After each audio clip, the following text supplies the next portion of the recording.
My sister's laugh rang out before her words did, the specific kind designed to make others join in so I would disappear right there in the crowd. She looked at me across the ballroom like I was a forgotten coat. Then her fiancé tilted his head, scanned the event program, and asked exactly one question. The entire room went silent. For the first time in her life, my sister did not know how to keep performing. My name is Leah Davis, and walking into the Ashford Hotel ballroom felt less like an entrance and more like a tactical insertion. I was 31 years old, wearing a navy dress that I had bought off the rack at a department store 2 hours before the event, and I was completely invisible. That was by design, or at least that was what I told myself to keep my hands from shaking. The air in the room smelled like expensive lilies and old money, a heavy scent that stuck to the back of your throat. Around me, the cream of Charlotte society swirled in a kaleidoscope of silk and diamonds. This was the Harbor Light Renewal Fund Gala, the single most important night of the year for the city's charitable circuit. Waiters moved like ghosts through the crowd, balancing trays of champagne and hors d'oeuvres that cost more than my monthly rent. The noise was a dull roar, a wall of polite laughter and the clinking of crystal that signified people were comfortable in their wealth. I adjusted the strap of my purse and scanned the room. I was not here for the champagne. I was not here for the social climbing. I was here because I needed to see it with my own eyes. I needed to see if the structure I had built would hold up under the weight of all this ego. Then I saw her, Blair Davis, my sister, the co-chair of the event. She was standing near the center of the room, directly under the main chandelier, as if the light were naturally drawn to her. She wore emerald green, a custom gown that hugged her frame and trailed dramatically behind her. She looked radiant. She looked like a queen holding court, and hanging on her arm, looking every bit the dutiful prince consort, was Wyatt Caldwell. I took a breath, held it for 3 seconds, and released it. I began to walk toward them. The dynamic between Blair and me had been set in stone before I could even read. Blair was the sun, burning bright and demanding gravity. I was the planet that orbited at a safe distance, cold and quiet. Our parents had reinforced this architecture for decades. Blair was the visionary, Leah was the helper. Blair was the face, Leah was the hands. It was a comfortable narrative for everyone except me. As I approached the circle surrounding her, Blair was in the middle of a story. Her hands moved expressively, flashing the 3-carat engagement ring Wyatt had given her 6 months ago. She was laughing, her head thrown back, exposing the long, elegant line of her neck. It was an absolute nightmare organizing the vendor list, Blair was saying, her voice pitched perfectly to carry over the ambient noise. I stayed up until 4 a.m. just making sure the floral arrangements matched the tablecloths. You know how I am about details. If I do not do it myself, it just does not get done right. A ripple of appreciative murmurs went through the group. They were drinking it up. They loved the image of the beautiful, tireless philanthropist working herself to the bone for the greater good. I stepped into the gap between 2 tuxedo-clad men. "Hello, Blair," I said. The conversation did not stop immediately. It dragged for a second, like a record player losing power. Before coming to a halt, Blair turned. Her smile did not fade, but it changed. The warmth evaporated, replaced by a tight, plastic expression that only I knew how to read. It was the look she gave when a waiter brought the wrong order. "Leah," she said. The word was flat. "I did not think you were coming." "I decided to stop by," I replied. My voice was steady, lower than hers. I did not have her projection. "It is a big night." Wyatt shifted beside her. He looked good in his tuxedo, the classic all-American jawline sharp in the harsh lighting. He gave me a nod that was polite but distant. "Good to see you. Leah, you look nice." "Thanks, Wyatt." Blair let out a small, sharp breath through her nose. She reached out and patted my arm, a gesture that looked affectionate to the audience but felt patronizing to the touch. She turned back to the group, which included a local councilman and the wife of a bank CEO. "Everyone, this is my little sister, Leah," Blair announced. The possessive my did a lot of heavy lifting. She surprised me. Usually, Leah avoids these things like the plague. She is much more comfortable at home with her books. The councilman smiled politely. It is a pleasure to meet you. Leah, what do you do? This was the moment. This was always the moment. I opened my mouth to answer. I wanted to say that I was a senior strategist at Meriton Strategy Lab. I wanted to say that I specialized in high-risk financial modeling for nonprofit expansions. I wanted to say that the reason the Harbor Light Fund had beaten its projection by 200% this quarter was because I had spent 3 weekends rebuilding their donor-tier architecture from scratch. But Blair spoke first. Oh, Leah is still figuring things out, Blair said, waving her hand dismissively as if swatting away a fly.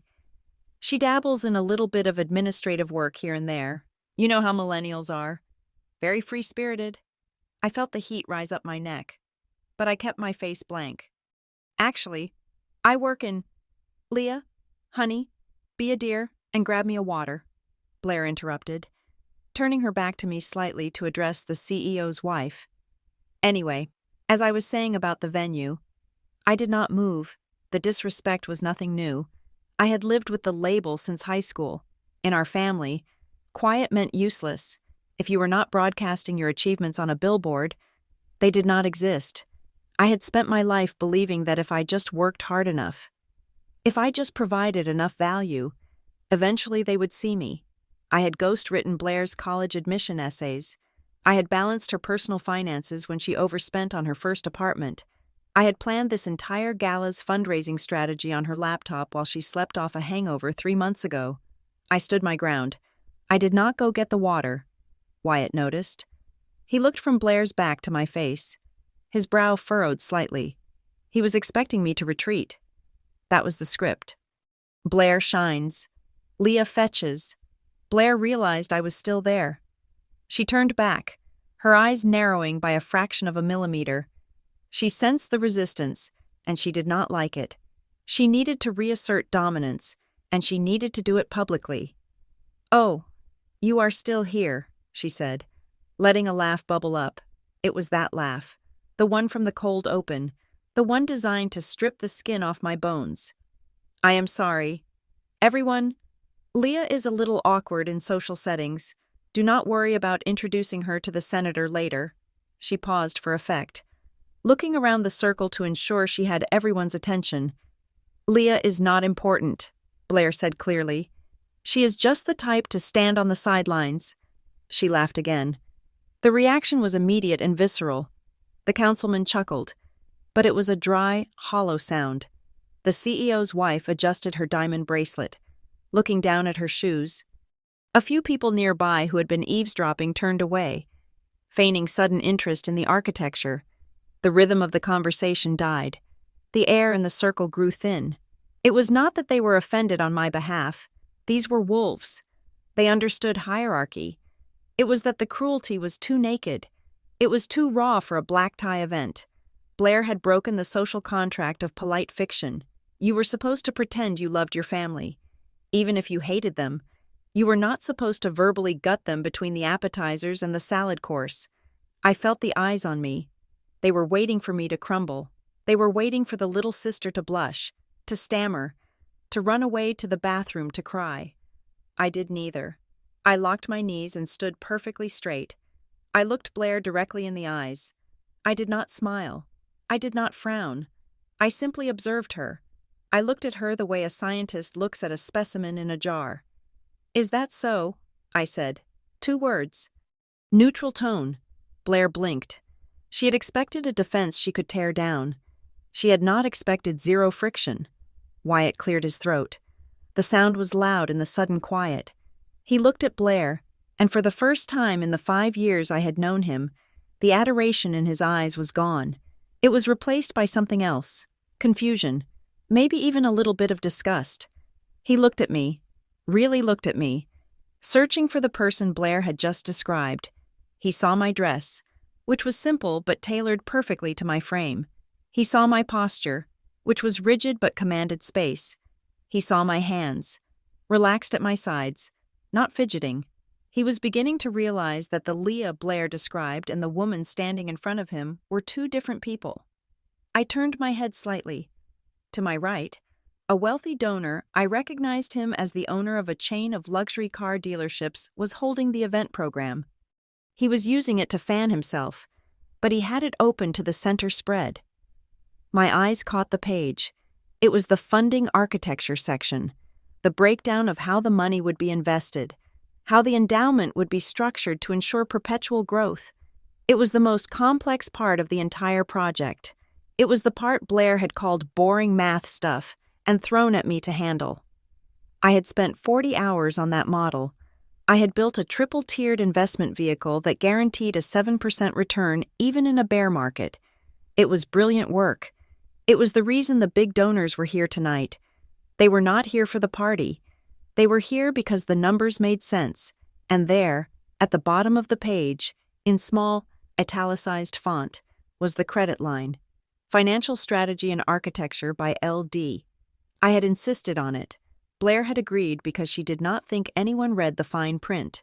She thought L.D.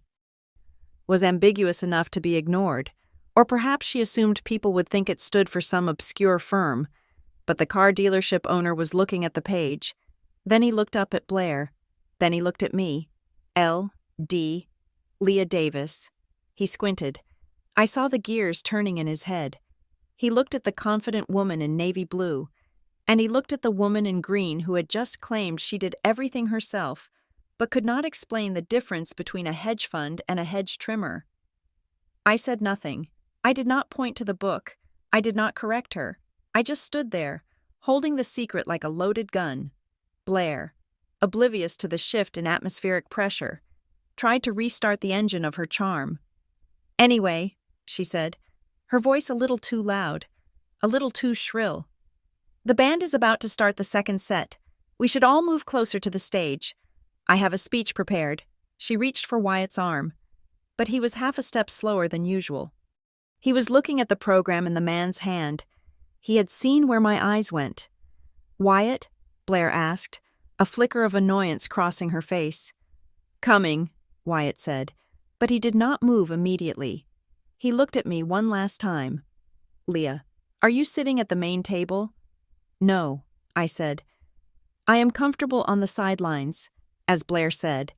Blair laughed again, but this time nobody joined her, not a single person. The silence that followed was heavy, pregnant with things unsaid. Blair's smile twitched. She sensed she was losing the room, but she did not know why. She thought it was just a momentary lull. She had no idea that the foundation she was standing on was made of paper, and I was the one holding the match. Suit yourself, Blair said, linking her arm forcefully through Wyatt's and pulling him away. Come on, darling. We have guests to greet. I watched them walk away. Blair held her head high, nodding to admirers, playing the part of the benevolent queen. She walked with the confidence of someone who has never had to answer a hard question in her life. I remained where I was. The car dealership owner was still staring at me. I gave him a small, almost imperceptible nod. He widened his eyes, then looked back down at the program. I took a sip of water from a passing tray. It was cold and crisp.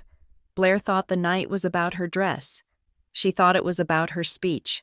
She thought it was about the $100 million she claimed she had raised. She was wrong. Tonight was about the truth, and the truth has a funny way of waiting until the room is quietest before it speaks. I smoothed the fabric of my dress. I checked my watch. It was 8:15. The speeches were scheduled for 8:30. I had time. I watched my sister navigate the crowd, her green dress cutting a swath through the black tuxedos.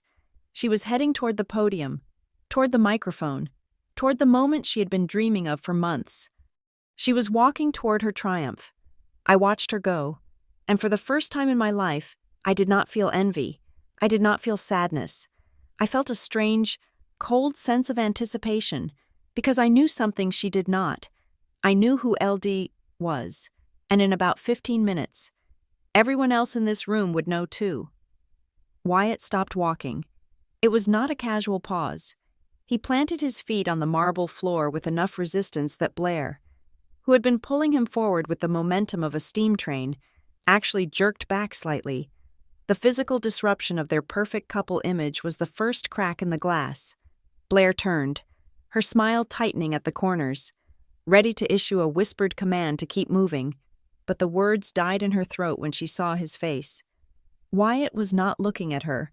He was looking down at the heavy, cream-colored program in his hands. He had taken it from the donor beside us, the car dealership owner, who was now watching the exchange with the intense fascination of a man witnessing a traffic accident. Wyatt flipped a page back, then forward again, his brow furrowed, creating a deep line between his eyes that I rarely saw unless he was dealing with a particularly difficult contract dispute in his own work. He looked up, his eyes found mine. Then they slid to Blair. The ambient noise of the gala was still thrumming around us, the clinking of silverware, the murmur of 100 conversations about tax brackets and summer homes, but in our immediate circle, the air began to thin. "Wyatt," Blair said, her voice dropping to a warning register. "The senator is waiting." Wyatt ignored her. He held the program open, his thumb pressing down on the glossy paper so hard the tip turned white. He spoke, and he did not whisper. He did not use the polite, hushed tone one reserves for private squabbles in public spaces. He used his boardroom voice, the one that carried across mahogany tables. "Blair," he said, "if Leah is not important, as you just told everyone." He paused. He looked at the page again to confirm what he was seeing. "Then why is the funding architecture section signed else D?" The question hung in the air like smoke. It happened in ripples. The car dealership owner stopped fanning himself. The councilman, who had been signaling for a waiter, froze with his hand half raised. The CEO's wife, who had been inspecting her shoes to avoid looking at me, snapped her head up. The silence started at our center and expanded outward, a shockwave of quiet that killed conversations as it passed. Within 10 seconds, the entire quadrant of the ballroom had gone dead silent. It was a public snap, the kind of moment that divides an evening into before and after. People stopped drinking mid-sip. A waiter holding a tray of empty flutes stood paralyzed. Sensing that even the sound of shifting glass would be an intrusion, they were not silent because they were polite. They were silent because they were predators, and they had just smelled blood. They realized, collectively, that they were standing very close to a lie that was unraveling in real time. Blair froze. For half a second, I saw the panic flare behind her eyes. It was raw and terrified. The look of an actor who walks onto stage and realizes the set has been changed. But Blair was a professional. She had spent 30 years curating her reality. She forced a laugh, but it came out brittle, like dry leaves crunching underfoot. "Oh, Wyatt, honestly," she said, reaching out to close the program in his hand. Her fingers moved fast, like she was trying to hide a stain. "It is just a typo. You know how the printers are. They probably mixed up some initials from the graphic design team. It is nothing." She looked around the circle, her smile wide and terrified. "Such a silly mistake. I will have to have a word with the layout girl on Monday." It was a good pivot. It was plausible enough for a room full of people who wanted to believe in her, but the problem with Blair's lie was that it relied on no one knowing the details. A woman standing to the left of the councilman stepped forward. She was wearing a gray suit rather than a gown, and she had the sharp, predatory posture of a high-stakes litigator. I recognized the platinum pin on her lapel. She was a member of the Harbor Light Oversight Board. She adjusted her glasses and looked at me. She did not look at me like I was Blair's sister. She looked at me like I was a file she had been trying to locate for 6 months. "That is not a typo," the woman said. Her voice was not loud, but in the silence, it sounded like a gavel strike. Blair whipped her head around. "Excuse me." "The funding architecture," the woman continued, her eyes still locked on mine. "The triple-tier investment model, the one that leveraged the endowment against municipal bonds to guarantee the operational costs for the next 10 years. We approved it last Tuesday. The board spent 3 hours debating it." She took a step closer to me. The proposal was submitted under the initials LD, she said. We were told it was an external consultant, a specialist from New York. The silence in the room deepened. It became heavy, pressing against our eardrums. The dots were connecting in real time. The brilliant financial strategy that was the centerpiece of tonight's fundraising pitch was not some generic corporate output. It was specific. It was brilliant. And it was signed by the woman standing in the navy dress who had just been called useless. Wyatt looked at the board member, then back at Blair. His face was pale. He was remembering the nights Blair had claimed to be working late on the proposal. He was remembering the nights she had come home exhausted. Complaining about the complexity of the bond market, he was realizing that while she was complaining, I was likely the one doing the math. Blair, Wyatt said, and his voice cracked. Who wrote the model? Blair laughed again, but this time it sounded like hysteria. Wyatt, this is not the time. We are making a scene. We can talk about the boring paperwork at home. She grabbed his arm with both hands now, trying to physically haul him away from the truth. Come on, the music is starting. But nobody moved. The circle around us had actually widened. It was an instinctive human reaction. When two large objects are about to collide, you give them room. They had created an arena. I stood perfectly still. My heart was hammering against my ribs. A frantic bird trapped in a cage, but my hands were steady. I knew that any movement I made now would be interpreted as weakness. I had to be the rock that the water broke against. I looked at Wyatt. I saw the heartbreak in his eyes. But I also saw the demand for an answer. He needed to know if the woman he was marrying was a fraud. I did not raise my voice. I did not point a finger. I simply looked him in the eye. You asked the right place, I said. My voice was calm. It was the voice I used in boardrooms when I had to explain why a company was bleeding cash. It was the voice of absolute, verifiable fact. The initials stand for Leah Davis, I said, and it is not a typo. A gasp went through the crowd. It was soft, but audible. Blair's face went from pale to a mottled red. Leah, stop it, she hissed, abandoning the sweet sister act entirely. You are drunk. You do not know what you are talking about. You are embarrassing yourself. She turned to the crowd, her hands shaking. My sister has a bit of a history with needing attention. She imagines things. It is quite sad.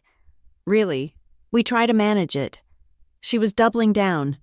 She was betting everything on the idea that her social capital was worth more than my word. She was betting that these people would rather believe the beautiful, charming co-chair than the quiet nobody in the off-the-rack dress. For a terrifying second, I thought it might work. I saw the doubt flicker in the car dealership owner's eyes. I saw the councilman shift his weight. It was her word against mine, and she held the microphone. Then, a voice cut through the room. It came from behind me.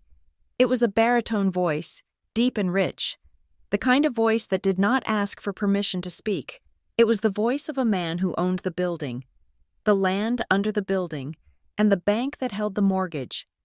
Finally, the voice said, I found you. The crowd parted.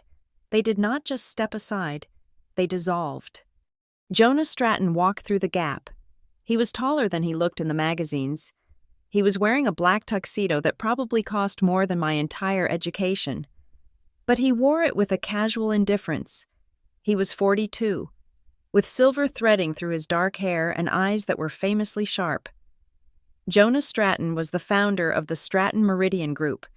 He was the largest single donor to the Harbor Light Fund. He was the reason we were all here. He walked past Blair without even looking at her. He walked past Wyatt, who was staring at him with his mouth slightly open. He walked past the councilman and the lawyer. He stopped directly in front of me. The room was so quiet, I could hear the hum of the air conditioning vents in the ceiling. Every eye in the ballroom was fixed on the two of us. The dynamic had shifted so violently that I felt dizzy. A minute ago, I was invisible. Now, I was the only thing anyone could see. Jonah Stratton looked down at me. He did not smile, but his eyes were warm. He looked at me with recognition. I have been asking for a meeting with the architect of the Harbor Light model for 3 weeks, Jonah said. His voice carried effortlessly to the back of the room. I was told she was unavailable. I was told she was a consultant who had gone back to New York. I was told a dozen different stories. He paused, letting the words sink in. He let everyone in the room understand that he had been lied to, and everyone knew who had been the gatekeeper of those lies. Blair made a small, choked sound. Mr. Stratton, I can explain. Jonah did not turn. He did not acknowledge her existence. He kept his eyes locked on mine. But then, Jonah continued, I saw the intake projections for the 3rd quarter, and I recognized the signature of the risk assessment. I have only seen that kind of conservative hedging in one other place. He extended his hand. It was a large, strong hand. You are the one from Meriton Strategy Lab, he said. It was a statement, not a question. You are the one who saved the faltering pension fund in Detroit last year. I looked at his hand. Then I looked at his face. He knew. He had done his homework. While Blair was picking out flower arrangements, Jonah Stratton had been tracking the intellectual property. I reached out and took his hand. His grip was firm, respectful. It was the handshake of a peer. Yes, I said. That was me. Leah Davis, Jonah said, testing the name as if tasting a fine wine. It is an honor to finally put a face to the work. The sound of the camera shutters started then. Click, click, click. I did not look at Blair. I did not have to. I could feel her radiating off the floor like heat from a dying fire. The narrative she had built, the one where she was the genius and I was the burden, had just been incinerated. And the man holding the match was the most powerful person in the room. Wyatt was looking at me. He looked like he had never seen me before. The realization was washing over him, wave after cold wave. He was realizing that for the entirety of their relationship, Blair had been taking credit for a mind that wasn't hers. Jonah did not let go of my hand immediately. He turned slightly, bringing me into the fold of his presence, shielding me from the rest of the room while simultaneously presenting me to them. We have a lot to discuss. Leah, Jonah said, I have some questions about the yield curve on page 42. The yield curve is solid, I said automatically. It assumes a 2% inflation variance. Jonah smiled then, a real, genuine smile. I knew it, he said. He gestured toward the VIP tables near the stage. Walk with me. I think there is a seat at my table that has been empty all night. I was saving it for someone interesting. He offered his arm. I hesitated for a fraction of a second. I looked back at the void where I had been standing. I looked at the sidelines Blair had banished me to. Then I looked at the center of the room, where the spotlight was waiting. I took Jonah's arm. As we walked away, the silence finally broke. But it was not the polite murmur of before. It was a frantic, whispered explosion. The room was reordering itself. The hierarchy was realigning. I could hear Blair's voice behind me, high and desperate, trying to catch someone's attention, trying to pull the camera back to her. Wyatt. Wait, but I did not look back. I was walking forward, and for the first time in 31 years, the sound of my own footsteps was the loudest thing in the room. The walk from the periphery of the ballroom to the center felt miles long, but it took less than 30 seconds. Walking next to Jonah Stratton changed the physics of the room. The air seemed to clear in front of us. People who had previously formed impenetrable walls of tuxedo wool and silk chiffon now parted with an almost instinctual deference. They stepped back, clearing a path, their eyes darting from Jonah's face to mine. I was no longer the invisible sister.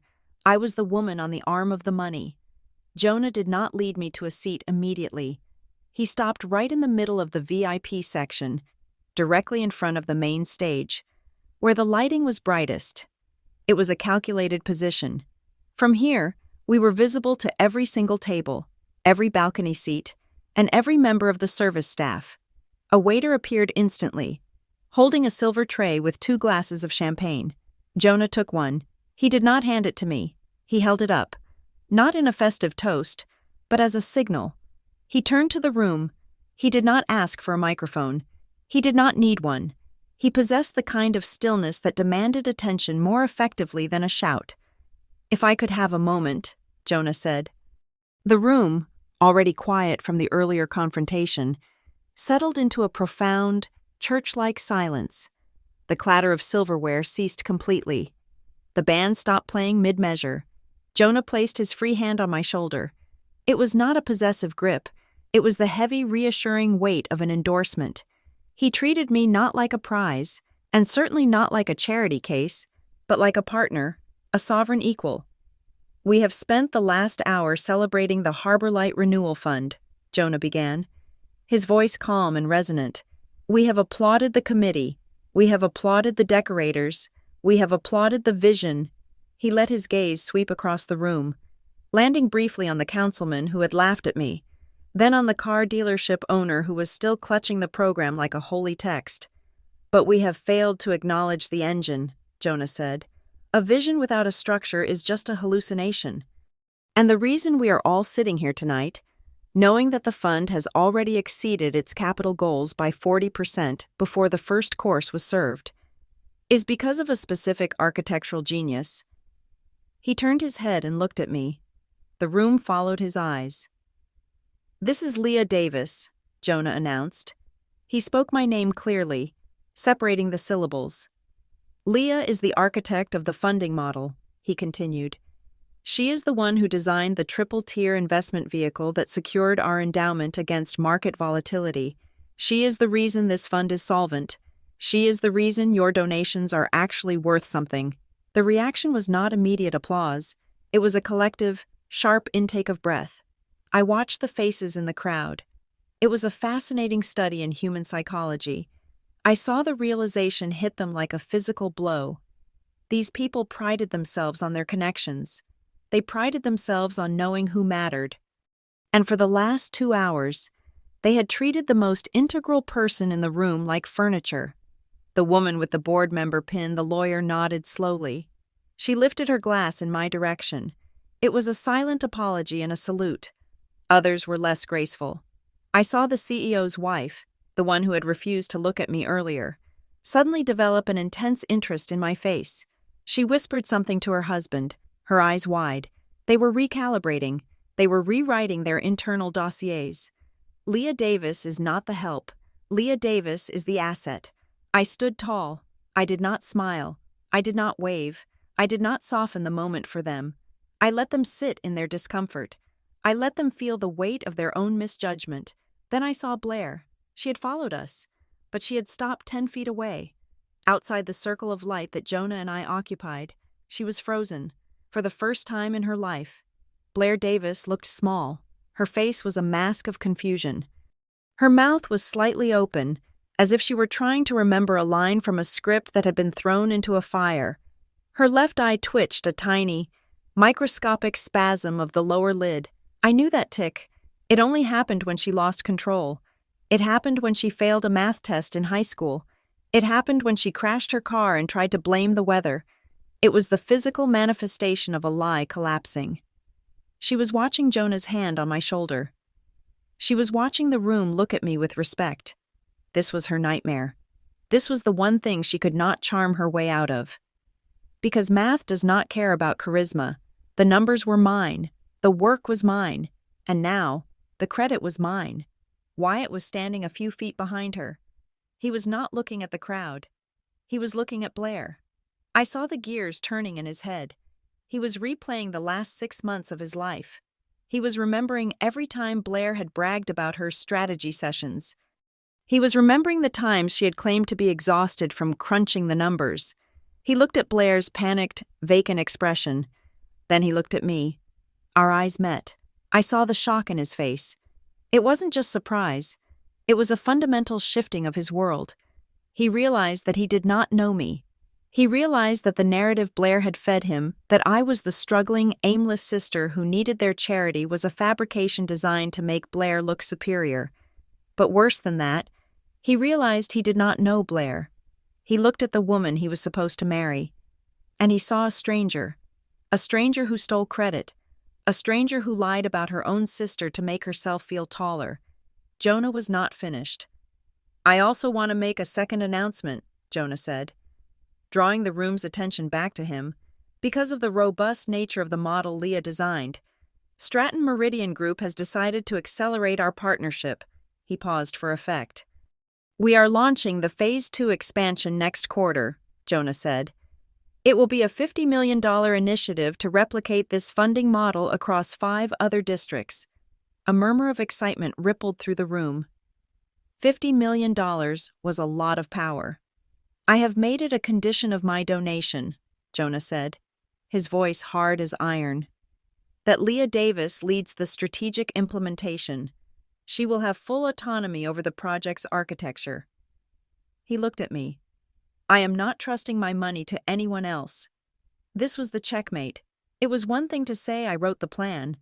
It was another thing to give me $50 million of responsibility in front of the city's elite. Jonah had just handed me a sword and a shield. He had validated my professional worth in a currency they understood perfectly. I nodded to him. Thank you, Jonah. The framework is ready for scaling. We can start the preliminary assessment on Monday. I kept my voice professional. I did not sound surprised. I sounded like I was already doing the job. The crowd finally broke into applause. It started with the lawyer and the car dealer. But it spread quickly. They were clapping for the money. Yes, but they were also clapping for the winner. In their eyes, I had just won the night. Blair flinched at the sound of the applause. It was physical pain to her. The sound was supposed to be for her. She took a step forward. Entering the circle of light, she looked desperate. She needed to reclaim the narrative.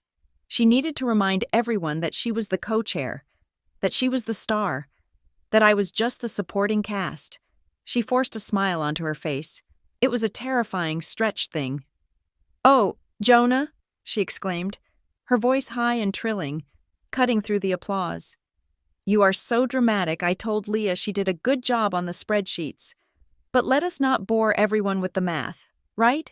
She laughed. It was the same laugh from the beginning of the evening, the laugh that demanded compliance. She looked around the room, expecting the chuckles, expecting the nods, expecting the social contract to protect her, but the room did not laugh.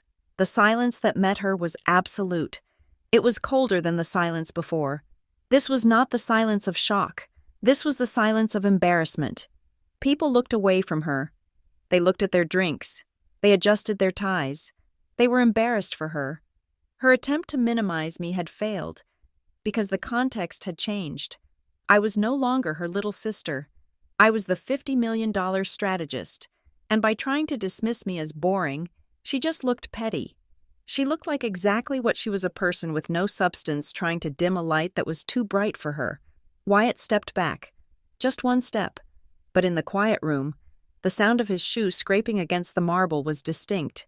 Blair heard it. She turned to look at him, her smile faltering. "Wyatt?" He did not answer. He looked at the floor. Jonah turned to me, completely ignoring Blair's interruption. He acted as if she had not spoken at all. "Shall we sit?" he asked. "Yes," I said. "I believe we have work to discuss." I turned my back on Blair. It was not a dramatic spin. It was a casual turn. I simply ceased to acknowledge her presence. I treated her exactly the way she had treated me for 31 years. I treated her as if she were not important enough to occupy my line of sight. As I sat down at the table, the waiter immediately pulled out my chair. He placed a linen napkin across my lap. Another waiter appeared to pour water. I looked out at the ballroom. The dynamics had crystallized. The people who had sneered at me were now maneuvering to get closer to our table.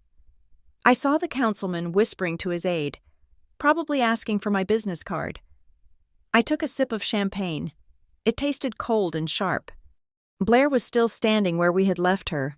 She looked like a ghost in a green dress.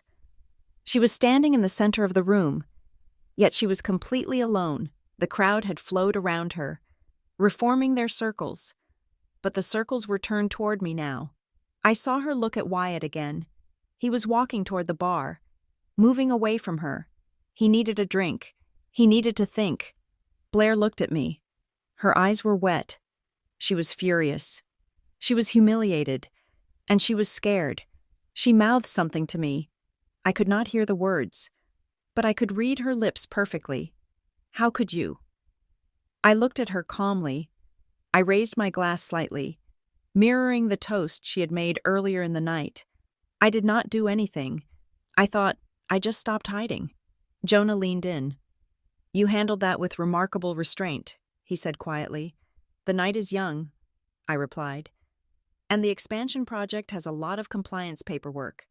I imagine the board will want to know exactly who signed off on the previous public statements. Jonah smiled. It was a wolf smile. I imagine they will. I looked back at the program lying on the table. The letters LD seemed to glow under the chandelier light. My sister had spent her life building a castle out of clouds. She had invited everyone to come and look at it. She had just never expected a storm to walk through the front door. And the storm was just getting started. The adrenaline of the reveal was beginning to settle into a cold, hard clarity in my veins. The ballroom was still buzzing, the air thick with the electricity of what had just happened, but the dynamics had shifted irrevocably. People were still glancing at our table, their eyes lingering on me with a mixture of curiosity and calculation. I was no longer background noise, I was the signal. But I knew my sister. I knew the way her mind worked, the frantic, self-preserving machinery that kicked into gear whenever her carefully curated world was threatened. She could not cause a scene in the center of the room that would be admitting defeat. She needed to corner me. She needed to drag me back into the shadows where she felt she still had the advantage. It happened 20 minutes after the speeches concluded. Jonah had stepped away to speak with the city comptroller about the zoning permits for the new expansion. I was left alone at the table for the first time, swirling the melting ice in my water glass. I felt a hand on my elbow. It was not a gentle touch. It was a vice grip, hidden under the guise of sisterly affection. I looked up to see Blair standing over me. Her smile was fixed, a rigid rictus that did not reach her eyes. To anyone watching from a distance, it looked like she was leaning in to share a private joke. To me, it felt like an arrest. "Leah," she said. Her voice was pure sugar syrup, thick and cloying. "Help me find my wrap. Would you? It is freezing in here." It was not a request. It was a summons. I could have said no. I could have stayed seated in the chair that Jonah Stratton had pulled out for me. But I was curious. I wanted to see what she had left in her arsenal. I stood up, smoothing the front of my navy dress. "Lead the way," I said. Blair kept her hand on my elbow, steering me away from the main floor, past the dessert stations, and toward the coat check area near the east exit. It was a quiet corner of the hotel, dimly lit and smelling of wool and cedar. The attendant was busy on the other side of the counter, organizing tickets, leaving us effectively alone in the alcove. As soon as we were out of sight of the main crowd, Blair released my arm. She did not just let go. She flung it away, as if touching me had physically burned her. She spun around, her green dress rustling aggressively. The mask dropped. The sweet sister vanished, replaced by the woman who used to pinch me under the dinner table when I chewed too loudly. "Why did you not tell me?" she asked. The question hung in the narrow hallway. It was not asked with curiosity. It was not asked with confusion. It was an accusation. It was the tone of a victim demanding to know why the weapon had fired back. I leaned against the mahogany wall, crossing my arms. I felt remarkably calm. "Tell you what, Blair, do not play dumb with me," she hissed, keeping her voice low but vibrating with intensity. "You let me stand there and talk about the vendor list. You let me make that joke about you being on the sidelines. You stood there knowing you were the one Jonah was looking for. And you said nothing." She took a step closer, invading my personal space. This was her favorite tactic, intimidation by proximity. "You set me up," she said. "You planned this. You wanted to humiliate me." I looked at her face. I saw the genuine hurt there, and that was the most terrifying part. She truly believed it. In Blair's version of reality, she was the protagonist. Anything that contradicted her narrative was a plot against her. She could not conceive of a world where my actions were not about her. "I did not set you up," I said quietly. I just did the work. You could have told me you were the consultant, she snapped. You could have warned me. You never asked, I replied. The words were simple, but they hit her like a slap. I have been working on the Harbor Light account for 6 months, I continued, my voice steady. I have been coming home late every Tuesday and Thursday. I have been taking calls on weekends. You saw me with my laptop. You saw the spreadsheets. You never once asked what I was working on. You just assumed I was, what did you call it? Dabbing in administrative work? Blair flushed. I am busy. Leah, I have a wedding to plan. I have this gala to organize. I do not have time to keep track of every little project you pick up. It is a $50 million project, I said. Not a little project. Stop throwing numbers at me, she said, waving her hand dismissively. That is not the point. The point is that you made me look stupid. You made me look incompetent in front of Wyatt, in front of the board, in front of the entire city. She took a breath, composing her face into a look of wounded dignity. She was pivoting. The anger wasn't working, so she would try guilt. I invited you tonight, she said, her voice trembling slightly. I went out of my way to get you a ticket. I wanted you to be part of my big night. I wanted to include you. And this is how you repay me. By hijacking the event. I almost laughed. The audacity was breathtaking. You invited me because Mom told you it would look bad if the whole family wasn't here, I said. And you didn't get me a ticket. I bought my own ticket 3 weeks ago because I knew the oversight committee would be here. Blair blinked. She didn't know that. She assumed I was there on her charity. You are being so difficult, she said, shaking her head as if disappointed in a toddler. You are twisting everything. I was trying to help you. I gave you an opening. I introduced you to people. You introduced me as a failure, I said. I was managing expectations, Blair insisted. I know how anxious you get. I didn't want people to pressure you. I was protecting you. No, I said. You were protecting your spotlight. We stared at each other. The silence stretched, filled only by the distant sound of the jazz band playing in the ballroom. This is going to be very awkward for the family, Blair said. Playing her next card. Mom and Dad are going to be devastated that you caused a scene. You know how Dad feels about public outbursts. I didn't make an outburst, I corrected her. I answered a question. Wyatt asked why my initials were on the program. I told him. You made it awkward, she pressed. You could have lied. You could have covered for me. That is what sisters do. They have each other's backs. No, I said. I did not make it awkward. You made yourself awkward. You claimed credit for work you did not do. You belittled me to elevate yourself. And when the truth came out, you didn't have anywhere to hide. Blair's eyes narrowed. She realized the old buttons weren't working. The guilt button was disconnected. The family obligation button was jammed. She was looking at a machine she no longer knew how to operate. So what do you want? She asked, her voice turning cold and transactional. You want an apology? Fine. I am sorry I didn't know you were the big fancy architect. Are you happy? Can we go back out there now and fix this? Fix it how? I asked. Just come over to the table, she said. Laugh it off. Tell them I helped you with the initial concepts. Tell them we collaborated. If you say we worked on it together, it smooths everything over. It saves my reputation. And you still get your credit. Win-win. There it was. The negotiation. Even now, standing in the wreckage. She was trying to broker a deal where she came out on top. She wanted me to dilute my achievement so she could sip from the glass. I looked at her. Really looked at her. I saw the panic behind the arrogance. I saw a 32-year-old woman who had never developed a personality beyond better than Leah. No, I said. Blair recoiled. Excuse me? I am not going to lie for you, I said. I am not going to say you helped. You didn't help. You didn't even read the proposal.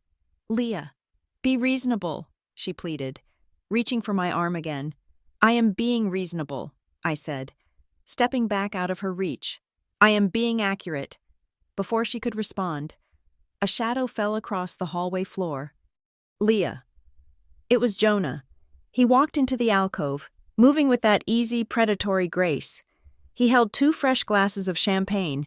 He looked at me, then he looked at Blair. He did not smile at her. He barely acknowledged her presence. His focus was entirely on me. "I turned around and you were gone," Jonah said, his voice low and concerned. "I wanted to make sure you were all right. The press is asking for a statement, and I didn't want you to be ambushed without support." He handed me one of the glasses. It was a small gesture, but in the context of the moment, it was nuclear. He was serving me. He was checking on my welfare. He was validating my importance while Blair stood there like a coat check girl. Blair watched the exchange, her face draining of color. She saw the respect in his eyes. It was a currency she had been desperate to hoard all night, and he was giving it to me for free. "I am fine, Jonah," I said. "My sister and I were just catching up." Jonah turned to Blair then. His expression was polite, but incredibly distant. It was the face one wears when looking at a stranger's unruly child. "Mrs. Caldwell," he said. "Or is it Miss Davis, I forget."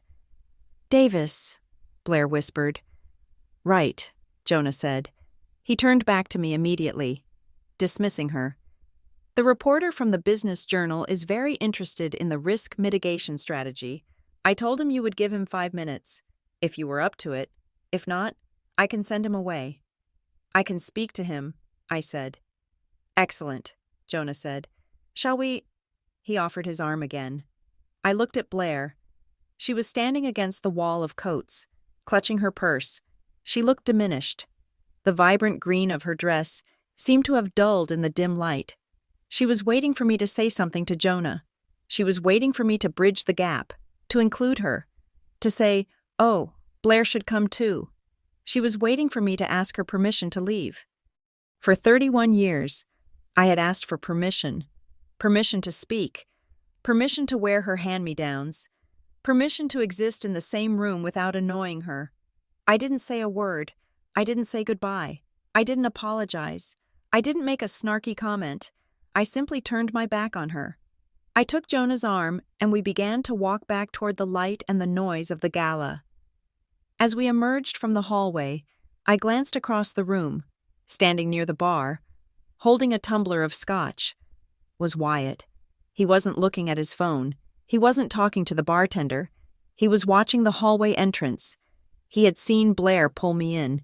He had seen the aggressive body language, and now he saw me walk out with Jonah, calm and composed, while Blair remained behind. I could see the realization crystallizing in his mind. He was replaying the tapes. Leah is just a driftless millennial. Leah borrows money from me all the time. Leah has no ambition. He looked at the woman commanding the attention of the city's biggest billionaire. Then he looked at the empty hallway where his fiancé was hiding. The pieces were not fitting, or rather, they were finally fitting, but they were forming a picture he did not want to see. He took a long drink of his scotch. Draining the glass, I walked past him. I did not stop. Back in the coat check alcove, Blair Davis stood alone, for the first time in her life. The party was going on without her. The center of gravity had shifted. She was standing in the wings, and she realized with a dawning horror that she didn't know how to get back on stage. She had no lines, she had no props, and the audience had stopped watching. I stepped back into the ballroom, into the heat and the light. The reporter from the Business Journal was waiting, pen poised. "Ms. Davis," he said, "tell me about the architecture." "Let's start with the foundation," I said, and I didn't look back. 3 days after the gala, the hangover of victory faded into something much more calculated and dangerous. I was sitting in my office at Meriton's Strategy Lab. It was a glass-walled enclosure on the 14th floor overlooking the banking district of Charlotte. My desk was a clean surface of white laminate, disturbed only by my laptop and a cup of black coffee. The air conditioning hummed with that specific, sterile silence that implies serious money is being managed. I opened the browser on my laptop. The Charlotte Observer had just published their post-event coverage. The headline read, "The Sisters Behind the Success, How the Davis Family Revitalized Harbor Light." I stared at the screen. The photo they had chosen was a masterpiece of editorial manipulation. It was taken during the cocktail hour, before the speeches, before Jonah Stratton had walked across the room. In the foreground, Blair was laughing, head thrown back, light catching her emerald dress. She looked vibrant and commanding. In the background, slightly out of focus, I was visible only as a navy blue silhouette, looking down at my purse. The caption read, "Co-chair Blair Davis discusses the vision for the new fund," supported by her sister and team member, Leah Davis. I scrolled down to the text. It was worse than the photo. The article was a masterclass in passive voice and selective attribution.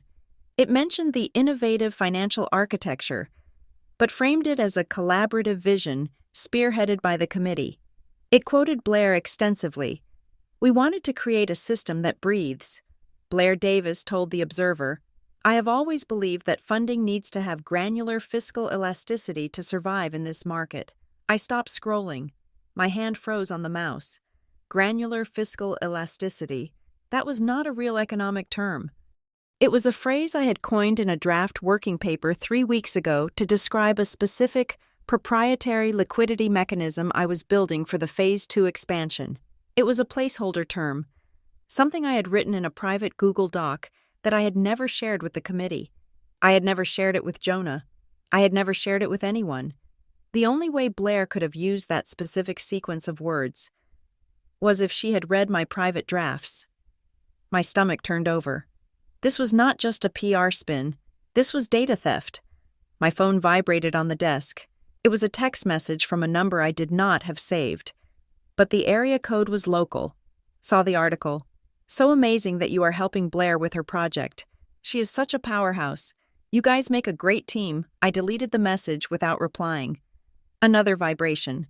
This time it was an email notification from a donor who had been at the gala. "Leah, great meeting you. I saw the write-up. Wonderful to see you supporting the family legacy. Blair sent over the slide deck for the expansion. Looks promising." Blair had sent a slide deck. I closed my eyes for a second. The victory at the gala had been sharp and public, but Blair was fighting a different war. She was fighting the war of attrition. She knew that the gala was just one night, but the narrative is built over weeks. She was flooding the zone with her version of the truth. Banking on the fact that most people do not read the footnotes, she was betting that if she said "we" enough times, the "I" would disappear. My desk phone rang. The display showed an internal line, but the caller ID was external. It was patched through the executive assistant. "Ms. Davis, I have Jonah Stratton on line 1. I picked up the receiver. "Hello? Jonah?" "Leah," Jonah said. His voice was devoid of the warmth he had shown at the gala. It was brisk, professional, and slightly agitated. "Have you seen the morning press?" "I am looking at it now," I said. "It is a problem," Jonah said. "I do not care about family squabbles. Leah, I care about liability. The article quotes your sister making promises about guaranteed returns and zero-risk structuring. Those are SEC violations if they are interpreted as financial advice. And since she is listed as the spokesperson for the fund, her mouth is writing checks that my legal team will have to cash." I sat up straighter. "I saw the quotes. She is using terminology she does not understand." "She is using your terminology," Jonah corrected. "I recognize the phrasing from the preliminary brief you sent me yesterday. How is she getting access to your current work?" The question hung in the air. It was the question of a man who managed billions of dollars. If I could not secure my own intellectual property, how could I secure his? "I am investigating that right now," I said. "It will not happen again." "Fix it," Jonah said. "The expansion capital is contingent on a clean chain of command. If the public thinks Blair Davis is running the math, the market confidence drops. I need the market to know who is actually driving the bus. Do not let her dilute the brand." The line went dead. I put the receiver down. My hands were shaking, not from fear, but from a cold, quiet rage. Blair was not just stealing credit anymore. She was endangering the work. She was treating a $50 million financial instrument like it was a craft project she could embellish with glitter. I opened my laptop's security settings. I navigated to the access logs for the Harbor Light project folder. I had shared the final PDFs with the committee, but the working drafts were in a restricted subfolder. I checked the login history. 2 days ago, 11:45 p.m., user admin_backup accessed via device iPhone 14 Pro. I stared at the entry, admin_backup. That was an old recovery account I had set up on my parents' home network years ago to help my dad manage his retirement accounts.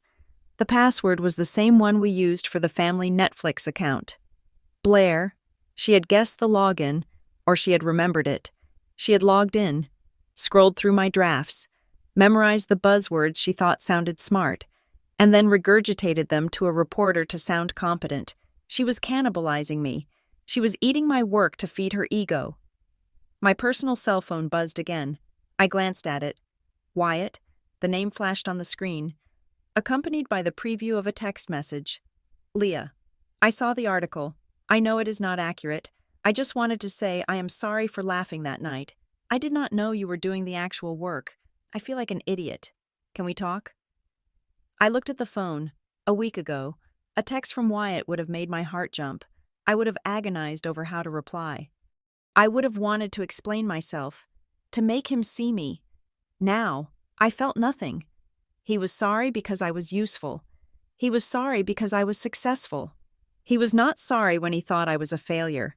He had been perfectly content to laugh at the useless sister until the moment the useless sister turned out to be the rainmaker. I did not swipe to unlock. I did not reply. I flipped the phone face down on the desk. I did not have time for his guilt. I had a system to defend. A shadow appeared in my doorway. Leah. I looked up. It was Sarah, the managing partner of Meriton's Strategy Lab. She was a woman in her 50s who wore tailored suits and did not suffer fools. She was holding a tablet. We need to talk, Sarah said. She stepped into my office and closed the glass door. She did not sit down. The Stratton account, Sarah said. It is a massive win for the firm, but I'm getting calls from the board. They are confused about the media narrative.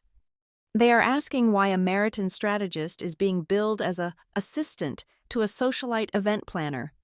I am handling it, I said. You need to handle it decisively, Sarah warned. This is not high school. Leah, this is a reputation economy. If you allow your sister to co-opt your professional output, it degrades the value of this firm. We sell expertise. If the market thinks your expertise can be replicated by someone with a degree in art history, we lose our fee structure. She leaned forward, placing her hands on my desk. You are one of my best analysts, Sarah said, but you have a blind spot when it comes to your family. You need to close it. If she compromises the integrity of the data, I have to pull you off the project. I cannot risk a lawsuit because your sister wants to play banker. She won't compromise it again, I said. I am locking it down. Good, Sarah said. Do not be the nice sister. Leah, be the shark. That is what we pay you for. She left the office. I sat in silence for a long minute. The hum of the server room down the hall seemed to grow louder. I had spent my life trying to be the good sister. I had stayed in the shadows so Blair could shine. I had let her take the credit because I thought it made her happy. And her happiness was supposed to be my duty. But Sarah was right. This was not about happiness anymore. This was about survival. Blair wanted to play the game. She wanted to be the architect. She wanted the glory of the work without the weight of the discipline. Fine. I opened a new window on my laptop. I created a new document. If Blair wanted to steal my ideas, I would not stop her. I would not block her access. That would be too easy. She would just find another way. Or she would cry to our parents that I was being mean. No, if she wanted to steal, I would let her steal. But I would control what she stole. I began to type.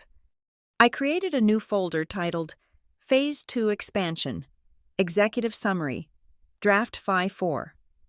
I made sure the permissions were set exactly the same as the old folder. I made sure the password she knew would still work. Then I began to populate the document. I wrote about the expansion. I used the fancy words she liked. I used terms like synergistic capital flow and optimized yield variance. But I planted things, small things, specific, identifiable markers. I referenced a statutory compliance clause 409B.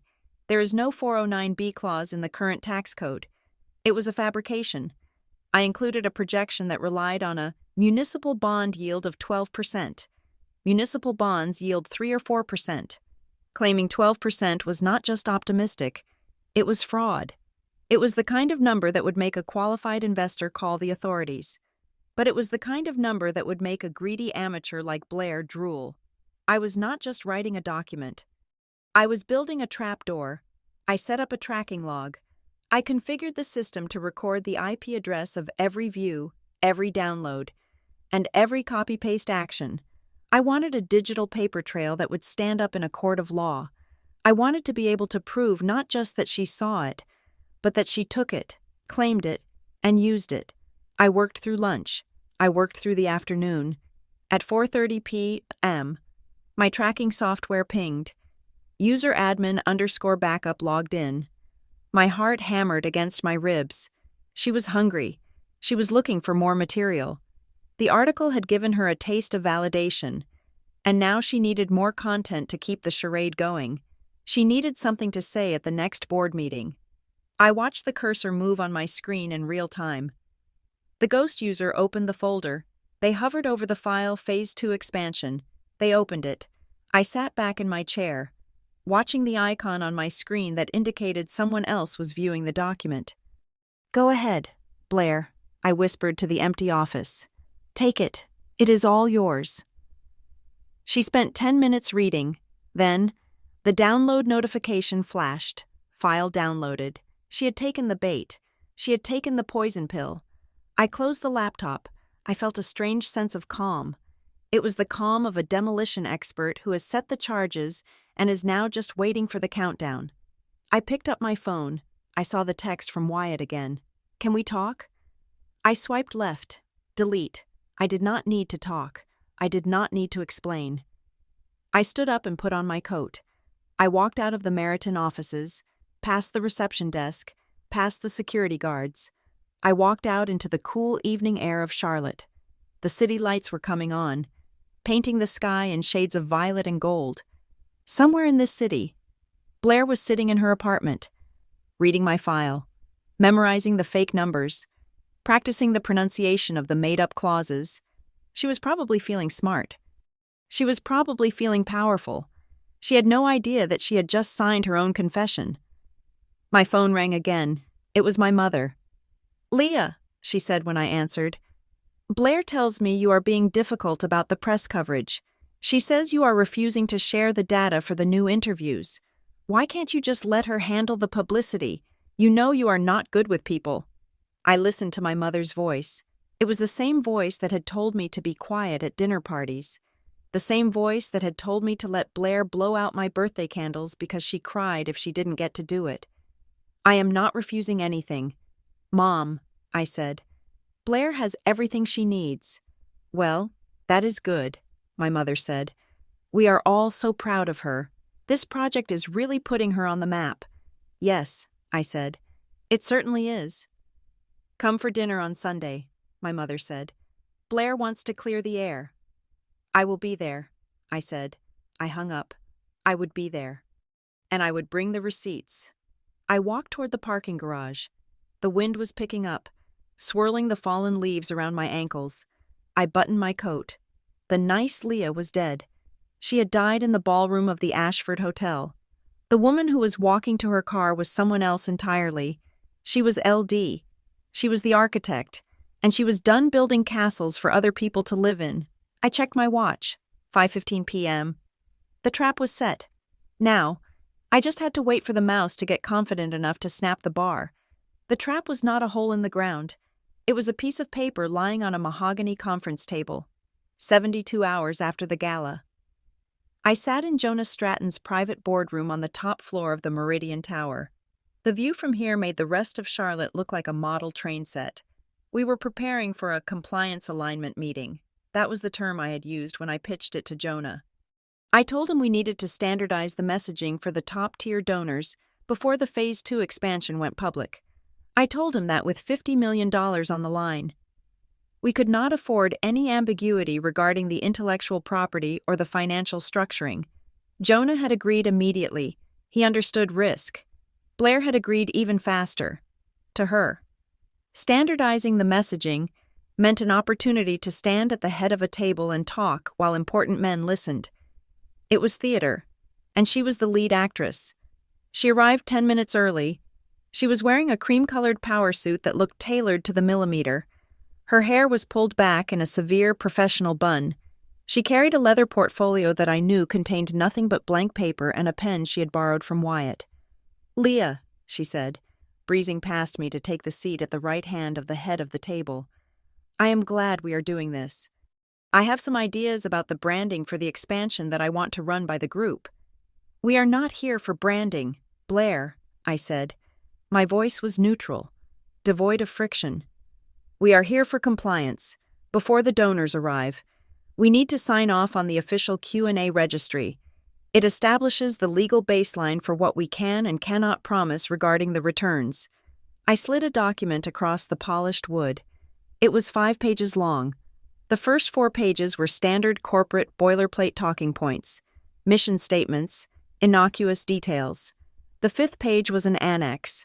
It was titled Affidavit of Source Material and Spokesperson Liability. The clause in the middle of the page was simple.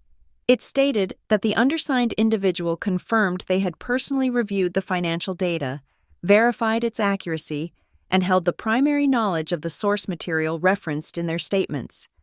It also stated that they accepted full legal liability for any misrepresentation of the proprietary models. "Just sign at the bottom," I said. "It is a formality for the insurance underwriters." Blair picked up the pen. She glanced at the first page, skimming the mission statement. She flipped the second page. She did not even look at the text on the 5th page. To her, paperwork was just the red tape you cut through to get to the applause. She signed her name with a flourish, Blair Davis. She pushed the document back to me. "Done. Now, let us talk about the press release." I took the document. I did not smile. I did not sigh. I simply placed it into my file folder and closed the cover. The sound of the cardboard folder snapping shut was the only noise in the room. It sounded like a cell door locking. "The donors are here," Jonah said from the doorway. The room filled up quickly. There were 6 men and 2 women. These were not the socialites from the gala. These were the heavyweights. There was the ex-auditor from the city council, a man named Henderson who had eyes like a hawk and a reputation for tearing balance sheets apart. There was the CFO of a major hospital network. There was Wyatt, sitting in the back corner, looking tired and wary. Jonah took the head of the table. "Thank you all for coming. As we prepare to scale the Harbor Light Fund, we need to ensure total transparency regarding the operational model. I have asked Blair Davis, who has been acting as the public face of this initiative, to walk us through the core mechanics." Jonah looked at me. I gave a microscopic nod. Blair stood up. She looked radiant. She loved this. She loved the attention. She opened her portfolio, though there were no notes in it. "Thank you. Jonah," she said. Her voice was smooth, practiced. "The Harbor Light model is really about community. It is about taking the resources of the few and applying them to the needs of the many, but doing it with a rigorous financial discipline." She used the buzzwords well. She sounded competent. For the first 10 minutes, she stayed on the safe ground of generalities. She talked about vision and impact and legacy. Then, "Mr." Henderson raised his hand. He did not look impressed by the vision. He looked like a man who wanted to know where the decimal points were. "Ms. Davis," Henderson said. His voice was dry and scratchy. "The vision is fine, but I'm looking at the yield projections for the Phase 2 expansion.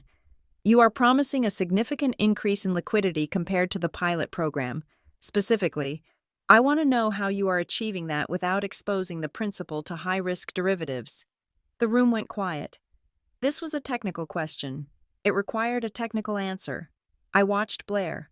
I saw the moment of panic flicker in her eyes. She did not know the answer. She did not know what a derivative was. Not really, but she had prepared. She had studied. She had read the document I had left for her in the trap folder. She smiled confidently. That is an excellent question. Mr. Henderson, we are actually moving away from traditional derivatives. We are implementing a new structure based on Statutory Compliance Clause 409B. She paused, letting the term land. This allows us to leverage a municipal bond yield of 12%, she continued, her voice gaining strength as she recited the numbers she had memorized. By locking in that 12% yield, we create a granular fiscal elasticity that protects the principal even if the market corrects. She beamed. She thought she had nailed it. She had used the numbers. She had used the specific clause. She sounded like an expert. Silence descended on the room. But it was not the awed silence of the gala. It was a confused, sharp silence. Mr. Henderson took his glasses off. He cleaned them slowly with his tie, then put them back on. He looked at Jonah. Then he looked back at Blair. Clause 409B, Henderson asked, and a 12% yield on a municipal bond. Yes, Blair said. It is a proprietary approach we developed. Proprietary, Henderson repeated. He looked at Jonah again. This time, his expression was not confused. It was alarmed. It was the look of an auditor who has just found a massive, glaring error in the books. Municipal bonds do not yield 12%. They yield 3%, maybe 4% on a good day. Claiming 12% was not aggressive strategy. It was a Ponzi scheme promise, and Clause 409B did not exist in the context of bond yields. It was a section of the tax code regarding deferred compensation for employees.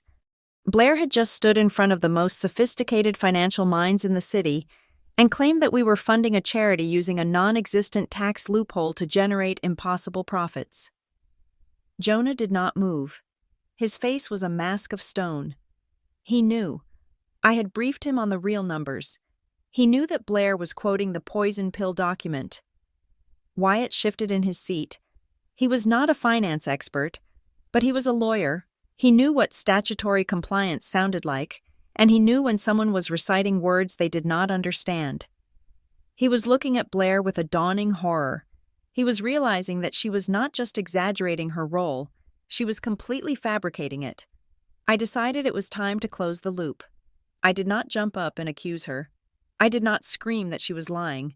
I stayed seated, my hands folded on the table. Blair, I said.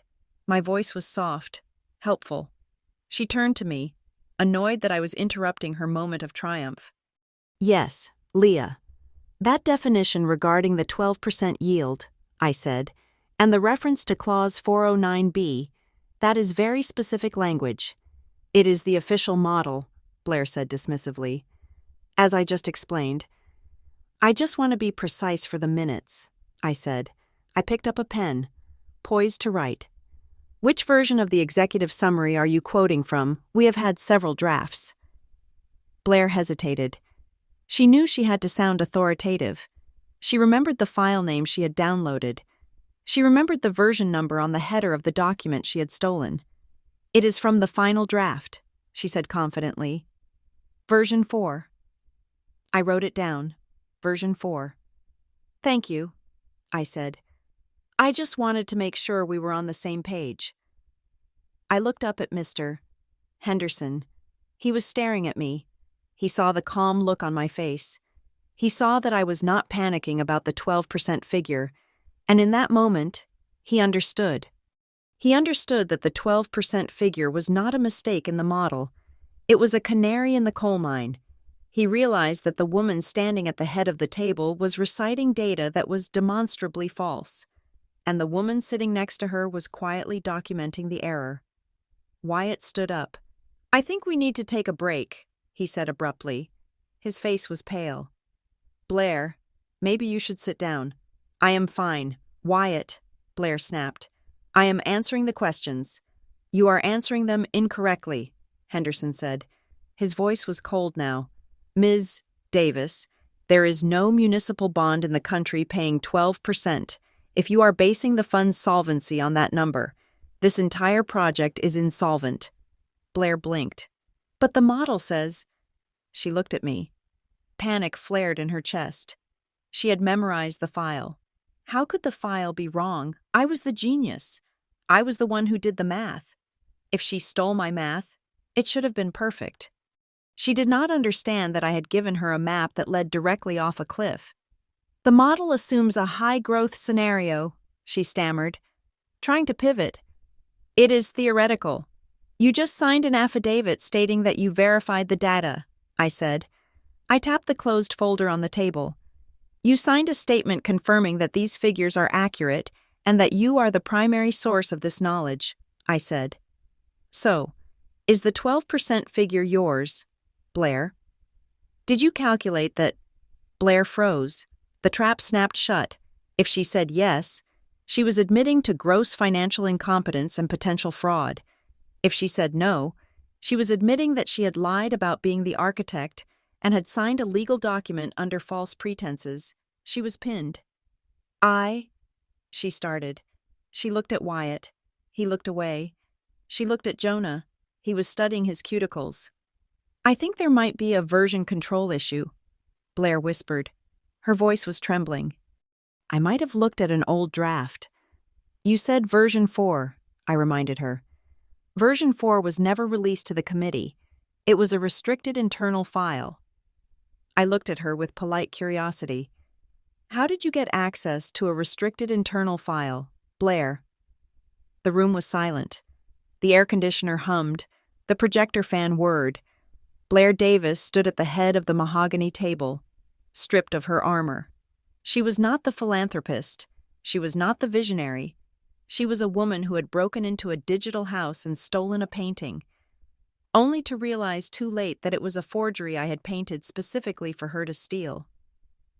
I think we are done for today, Jonah said. He stood up. Mr. Henderson, Leah will provide you with the actual audited financials, which I assure you utilize a standard 3.5% yield. Blair, I think you and your fiancé have some things to discuss. Jonah walked out. Mr. Henderson followed him, shooting one last look of disdain at Blair. The room emptied until it was just me, Blair, and Wyatt. Blair sank into her chair. She looked at the folder under my hand, the folder with her signature. You did this on purpose, she whispered. Tears were welling in her eyes. You put those numbers there. You knew I would use them.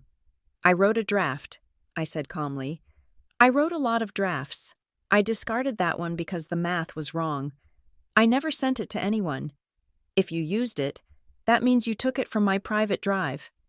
I stood up and picked up the folder. Why would you use a rejected draft? Blair, I asked, unless you didn't know enough to tell the difference between a good idea and a bad one. I walked to the door. I paused and looked back at Wyatt. She signed the liability waiver. Wyatt, I said. Technically, she just admitted to attempting to defraud investors. You might want to get her a lawyer, a real one. I left the room. I walked down the hallway toward the elevator. My stride was steady. My pulse was 60 beats per minute. The nice sister would have warned her.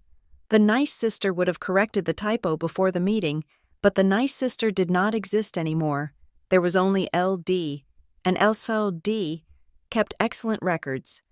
The driveway of my parents' house in Myers Park was lined with manicured boxwoods that stood like silent sentries. It was Sunday evening, the time traditionally reserved for roast chicken and family reconciliation. I parked my car next to Blair's white Range Rover. The proximity of our vehicles felt like a lie. They looked compatible side by side. Two expensive machines in a wealthy driveway, but one was driven by a woman who built things, and the other was driven by a woman who stole them. I checked my reflection in the rearview mirror. I did not look like the daughter who came here for Sunday dinners anymore. I looked like a stranger who knew too many secrets. Inside, the house smelled of rosemary and denial. My mother met me at the door. wearing an apron over cashmere. She hugged me, a quick, fluttery embrace that felt less like affection and more like a frisk for weapons. "Leah, darling," she said, ushering me into the foyer. "I am so glad you came. Your father is in the den. Blair is already here. She brought the most wonderful Pinot Noir." Of course she did. Blair always brought the wine. It was her way of controlling the mood, of keeping everyone slightly sedated and pliable. I walked into the dining room. The table was set with the good china, the Lenox pattern with the gold rim that we were only supposed to use for holidays. Blair was sitting at her usual spot, swirling a glass of red wine. She looked recovered. The terror of the boardroom, the humiliation of the 12% bond yield, had been scrubbed away. She had rebuilt her facade in 48 hours. "Hi, Leah," she said. Her voice was bright, challenging. "I was just telling Mom about the press coverage. It is crazy how much traction we are getting." "We," I repeated. "The fund," she corrected smoothly, taking a sip of wine. "The work. It is bigger than any of us, really." My father came in from the den. He was a man who had spent his life avoiding conflict by hiding behind newspapers and golf scores. He kissed my cheek. "Hello, kiddo. Good to see everyone together. No shop talk at the table. All right, let us just have a nice meal." We sat down. The ritual began. My mother served the chicken. My father carved. Blair talked. For the first 20 minutes, I said nothing. I focused on cutting my meat into precise, geometric shapes. I let Blair fill the air, and she did. She spun a web of absolute fiction that was breathtaking in its audacity. She did not mention the meeting with the donors. She did not mention Mr. Henderson's questions. Instead, she reframed the entire week as a strategic triumph where she had graciously stepped back to let me have a moment. "I told Wyatt," Blair said, gesturing with her fork, "that it was important for Leah to get some recognition. You know how hard she works in that little office of hers. I thought, why not let her present the technical side? It is good practice for her public speaking." My mother beamed. "That was so generous of you. Blair, you always look out for your sister." "I try," Blair sighed, looking like a martyr in silk. "It was a bit rocky. Of course, Leah is still learning how to handle the high-level stakeholders. I had to smooth over a few ruffled feathers after the meeting, but I think we are back on track." I chewed a piece of roasted potato. It tasted like ash. She was rewriting history while the ink was still wet. She was banking on the fact that our parents did not understand finance and that I would be too polite to correct her. She was banking on the old Leah, the one who kept the peace. "Wyatt seemed a little quiet when I saw him yesterday," my father noted, pouring himself more water. "Is everything all right with the wedding plans?" "Oh, just stress," Blair said quickly. "He is overwhelmed with work, and frankly, this whole expansion project has been a lot for him to process. He is protective of me. He worries that I am taking on too much by mentoring Leah." I placed my fork down on the china. The sound was a sharp clink. My father looked at me. My mother looked at me. Blair did not look at me. She looked at her wine glass. "Mentoring," I said. It was not a question. It was a word I was tasting, finding it rotten. "Well, guiding," Blair amended, flashing a tight smile. "Showing you the ropes? You know what I mean." "I know exactly what you mean," I said. My mother sensed the change in barometric pressure. She clapped her hands together once, a nervous, bird-like sound. "Now, let us talk about happier things, the future. Your father and I were discussing the grandfather's trust this morning." The air in the room grew heavy. The grandfather's trust was the third rail of our family politics. My grandfather had been a tobacco magnate, a hard man who made hard money. He had left a significant trust fund, set to distribute a lump sum to his grandchildren upon their marriage or their 35th birthday, whichever came first. "Yes," Blair said, leaning back in her chair. Her body language shifted from defensive to entitled. "Wyatt and I have been looking at estates in Eastover. We found a Georgian colonial that is just perfect. We are thinking of putting an offer in next month, counting on the distribution. She looked at me, her eyes glinting.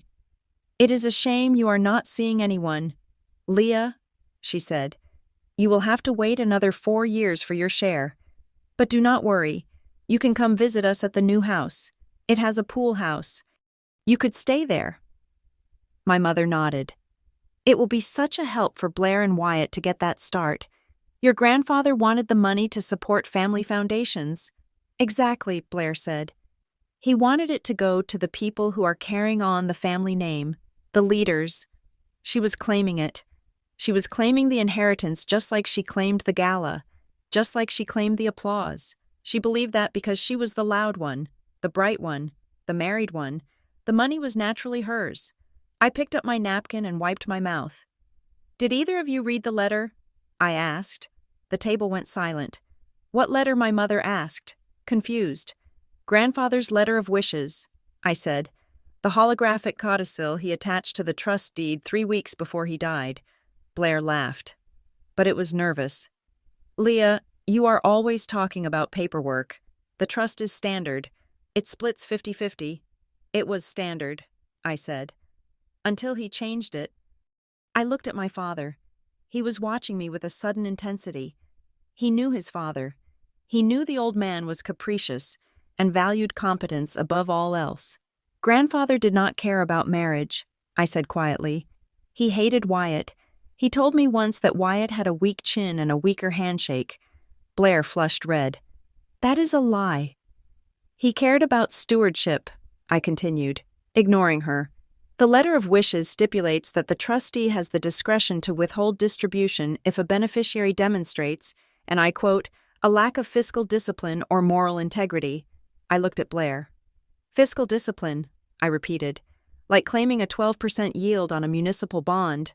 Moral integrity, I added, like signing an affidavit for work you did not do. Blair slammed her hand on the table. The silverware jumped. Stop it, she shouted. You are just trying to scare me. You are jealous because I am getting the money and you are not. I am the trustee, Blair, I said. The silence that followed was absolute. It was the silence of a bomb that has landed but not yet detonated. What? My mother whispered. Grandfather appointed me as the successor trustee when I turned 25. I said. He removed Uncle Robert and appointed me. He said I was the only one in the family who actually read the contracts. I looked at my parents. I have managed the portfolio for 6 years, I said. I grew the principal by 40%. I paid the taxes. I filed the reports. You never knew because you never asked. You just cashed the dividend checks I sent you. Blair's face had gone the color of parchment. She looked at her father. Dad, is that true?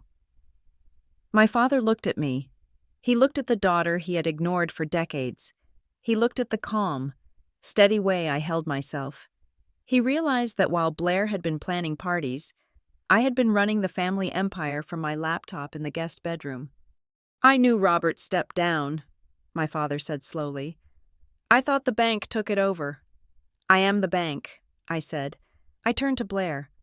So when you talk about buying a house in Eastover, I said, you might want to check with the trustee first, because right now, based on your performance this week, I would say you are a high-risk investment, and the trust does not invest in liabilities. Blair stood up. Her chair scraped violently against the hardwood floor. You are a monster, she hissed. You are doing this to punish me. You are holding the money hostage because you are bitter. I am protecting the asset, I said. That is what grandfather asked me to do. You make everything so stressful, Blair screamed. It was the cry of a child who has been told playtime is over. Why do you have to ruin everything? Why can't you just be normal? I am not ruining anything, I said.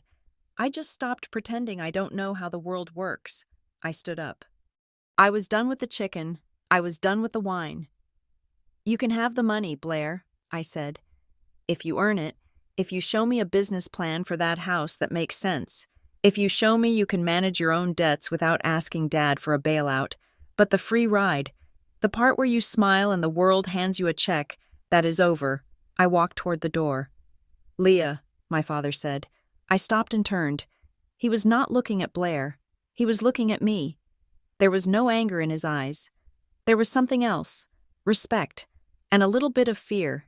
He realized he was looking at the patriarch's true heir. Drive safely, he said. I always do, I replied. I walked out of the house. The night air was cool and clean. I walked past the boxwoods, past the Range Rover. Blair was still inside, probably crying, probably telling our mother that I was evil, but it didn't matter. She could cry all she wanted. Tears do not change a trust deed. I got into my car and started the engine. My sister had thought the battle was about who got to stand on the stage at the gala. She was wrong. The battle was about who held the keys to the kingdom. She had the spotlight. I had the ledger. And in the end, the ledger always wins. Tuesday morning arrived with the sterile precision of a scalpel cut. I was sitting at my desk at Meriton Strategy Lab, reviewing the yield variances for a manufacturing client in Ohio. When an email landed in my inbox, it was not from a client. It was from the Meriton Internal Compliance Department. The subject line was a single word, urgent. I clicked it open. Ms. Davis, we have received a formal whistleblower complaint regarding your conduct on the HarborLight account. The complaint alleges a significant conflict of interest and the misappropriation of intellectual property from an external vendor. Please report to the General Counsel's office immediately. I stared at the screen. The air in my office seemed to drop 10 degrees. A whistleblower complaint. Anonymous. Of course. I stood up, smoothed my skirt, and walked down the hallway. I did not run. I did not hyperventilate. I knew exactly who the external vendor was, and I knew exactly what intellectual property had been stolen. The irony was so thick I could taste it. Blair was accusing me of stealing my own work. It was a classic projection tactic. If you are the thief, scream thief first and loudest to confuse the witnesses. Sarah was waiting in the General Counsel's office, along with our head of legal, a man named Marcus, who had a face like a crumpled subpoena. Sit down, Leah, Sarah said. She did not look happy. We received a detailed email this morning from a Proton Mail account. It claims that the financial models you presented to Jonah Stratton were actually developed by an independent consultant named, she glanced at the paper, B.A. Davis, and that you utilized your familial connection to access and plagiarize the work. I sat down. I folded my hands in my lap. B.A. Davis, I said calmly. Blair Alexandra Davis, my sister. The complaint attaches a time-stamped document, Marcus said, sliding a printout across the table. It appears to be an early draft of the Phase 2 expansion, dated 3 weeks ago. I looked at the document. It was a screenshot of a PDF. The metadata had been scrubbed, but the content was familiar. It was the TRAP document, the one with the 12% municipal bond yield, the one I had left in the honeypot folder. This is interesting, I said. Marcus, may I connect my laptop to the monitor? Marcus looked at Sarah. Sarah nodded. I plugged in the HDMI cable. I pulled up the Meriton secure server logs. The document attached to the complaint, I said, pointing to the screen, is version 4 of the expansion strategy. If you look at the server logs here, you will see that version 4 was created by me on January 17th at 4:30 in the afternoon. I highlighted the line. Now, I continued, if you look at the access logs, you will see that an external user logged in at 4:45 using a recovery password. The IP address matches a residential router in the uptown area. I pulled up a second window. It was a reverse lookup of the IP address. That IP address belongs to the residents of Wyatt Caldwell and Blair Davis, I said. And if you look at the user activity, they downloaded the file, renamed it, and then apparently took a screenshot of it to send to you. I turned to Sarah. I did not steal the work, I said. I wrote the work. I wrote a specific, flawed version of the work to see if my sister was accessing my files without authorization. She took the bait, and now she is trying to weaponize it because I exposed her in the board meeting yesterday. Sarah looked at the screen. She looked at the timestamps. The evidence was irrefutable. It was a digital fingerprint that Blair had stamped onto the crime scene herself. She filed a formal compliance complaint using a document she stole, Sarah said, her voice filled with disbelief. She is trying to get you fired for plagiarism using the evidence of her own hacking. She is desperate, I said. She knows the narrative is slipping away. This is not just a family dispute anymore, Marcus said, closing his folder. This is an attack on Meriton's integrity. We need to shut this down.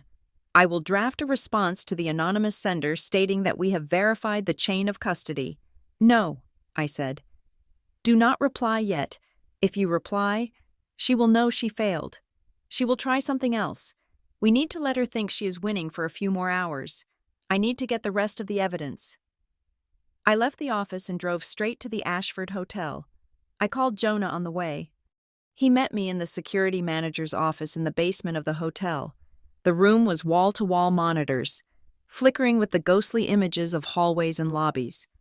Why are we here, Leah? Jonah asked. He looked impatient. I have donors calling me about the audit. Because Blair is claiming she wrote the original models, I said. She is claiming I took them from her. I proved the digital chain of custody. But she is telling people she had physical notes, hard copies. She says I went into her bag during the gala and photographed her notebook. It was a lie she had told our mother on the phone that morning. It was flimsy, but it was enough to create doubt in people who did not understand computers. We need to see the footage from the green room, I told the security manager. The night of the gala, between 6 and 8 o'clock, the manager, a burly man named Ortiz, typed on his keyboard. Green room B, that was reserved for the committee. The video popped up on the main screen. It was black and white, but the resolution was sharp. The room was empty at 6 o'clock. My laptop bag was sitting on the side table. I had left it there while I went to get my credentials. At 6:14, the door opened. Blair walked in. She was wearing her emerald dress. She looked around the room quickly to make sure she was alone. She did not have a notebook. She did not have a stack of files. She had a glass of champagne in one hand and her phone in the other. She walked straight to my bag. On the screen, we watched the co-chair of the Harbor Light Renewal Fund unzip her sister's bag. We watched her pull out a blue folder. We watched her open it. She placed the folder on the table. She held her phone over it. Flash. She turned the page. Flash. She turned another page. Flash. She did this for 3 minutes. She was photographing the printed executive summary I had prepared for the board, the real one, the one with the correct math. Then, she put the folder back. She zipped the bag. She checked her reflection in the mirror, smoothed her hair, and walked out the door. The room in the basement was silent. Jonah let out a long, slow breath. Jesus. It was such a petty, tawdry crime. It wasn't a grand heist. It was a sister stealing homework. But the stakes were $50 million. She didn't write anything, Jonah said, his voice hard. She didn't even understand what she was photographing. She just wanted the cheat sheet. She wanted the script, I said. She knew Wyatt would ask questions if she didn't sound smart. Speaking of Wyatt, the door to the security office opened. Wyatt Caldwell walked in. He looked like he hadn't slept in 2 days. His tie was loose, his eyes red-rimmed. Jonah had texted him to come. What is this? Wyatt asked, looking at the screens. Watch, Jonah said. Ortiz replayed the clip. Wyatt watched in silence.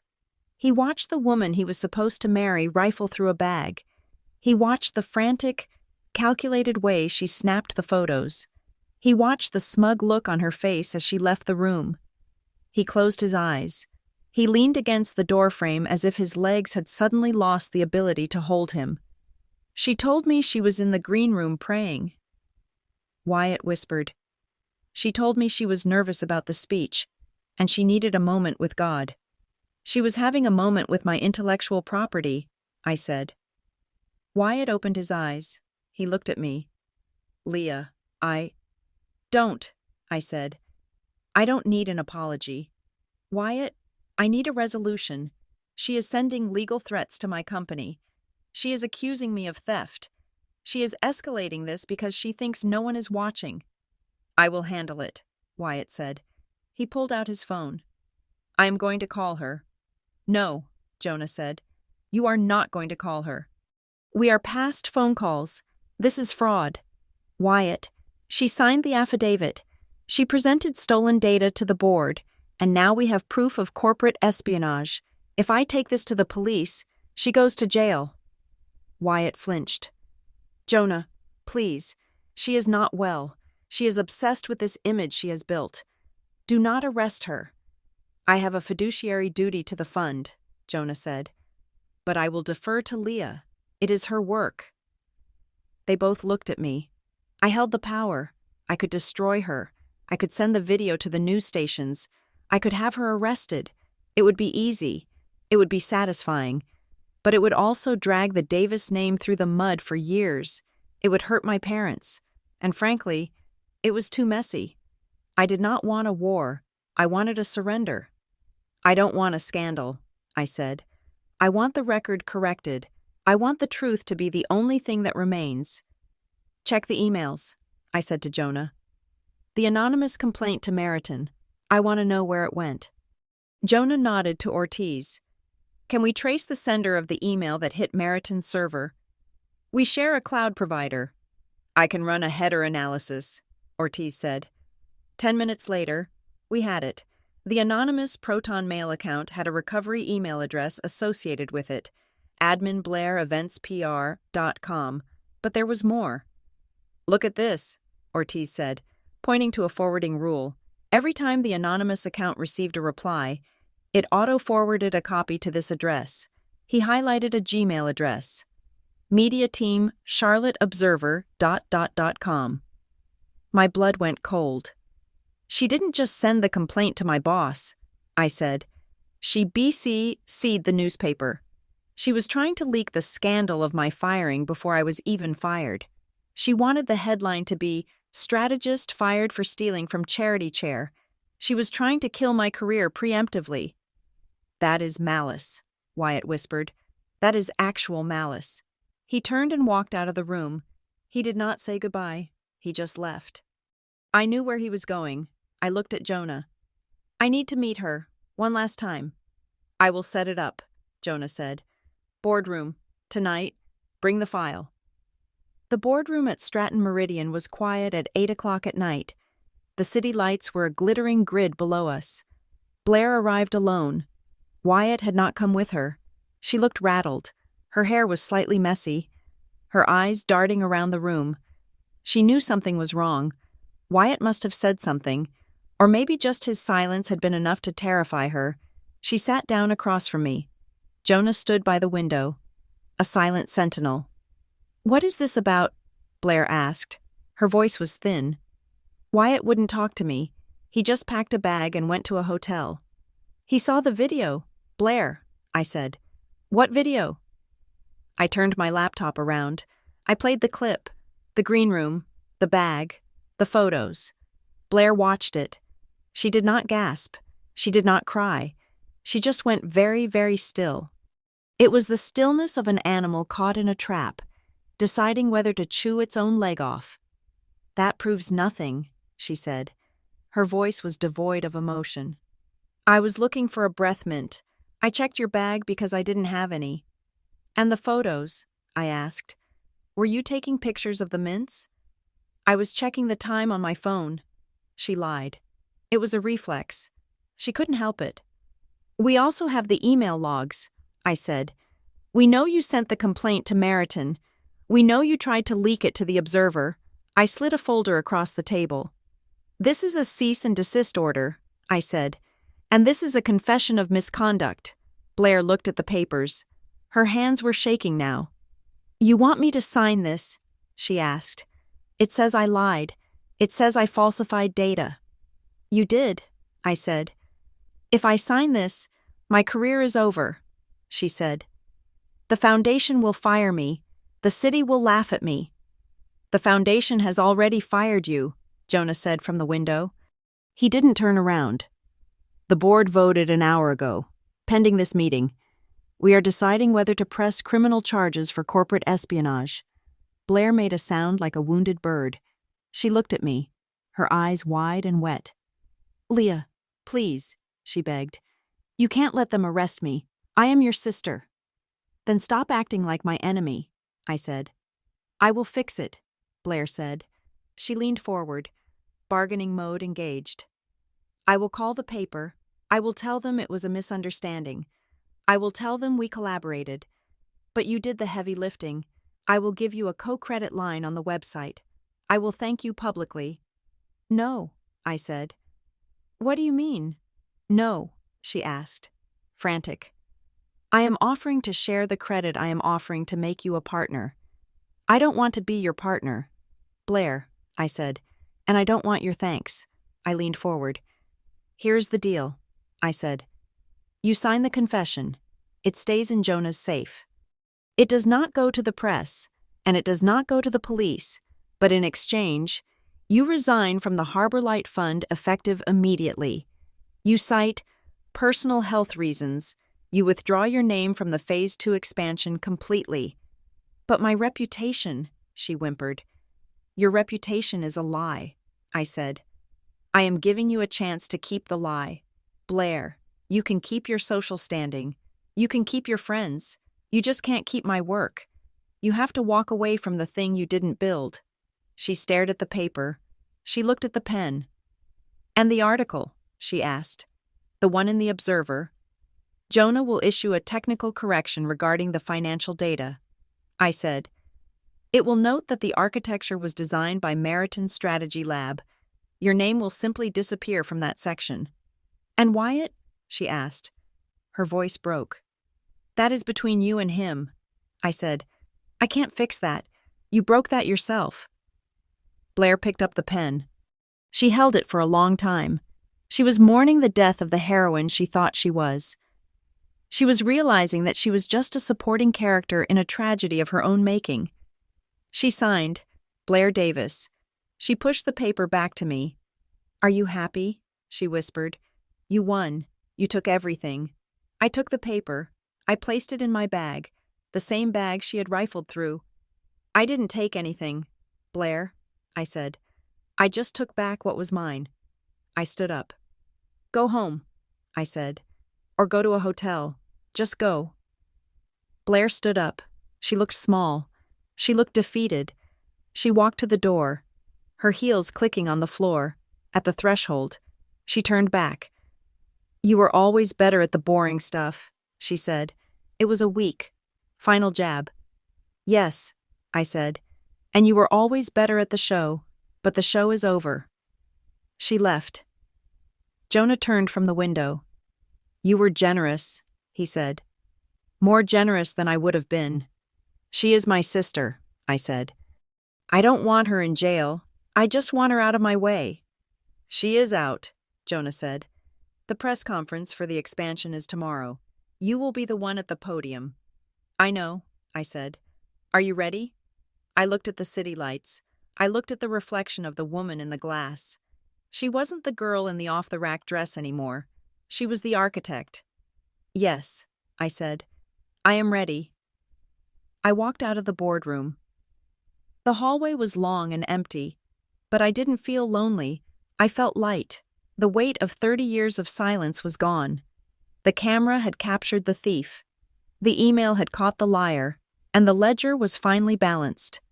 The morning of the press conference felt less like a celebration and more like the final 10 seconds before a controlled demolition. The grand ballroom of the Ashford Hotel had been transformed.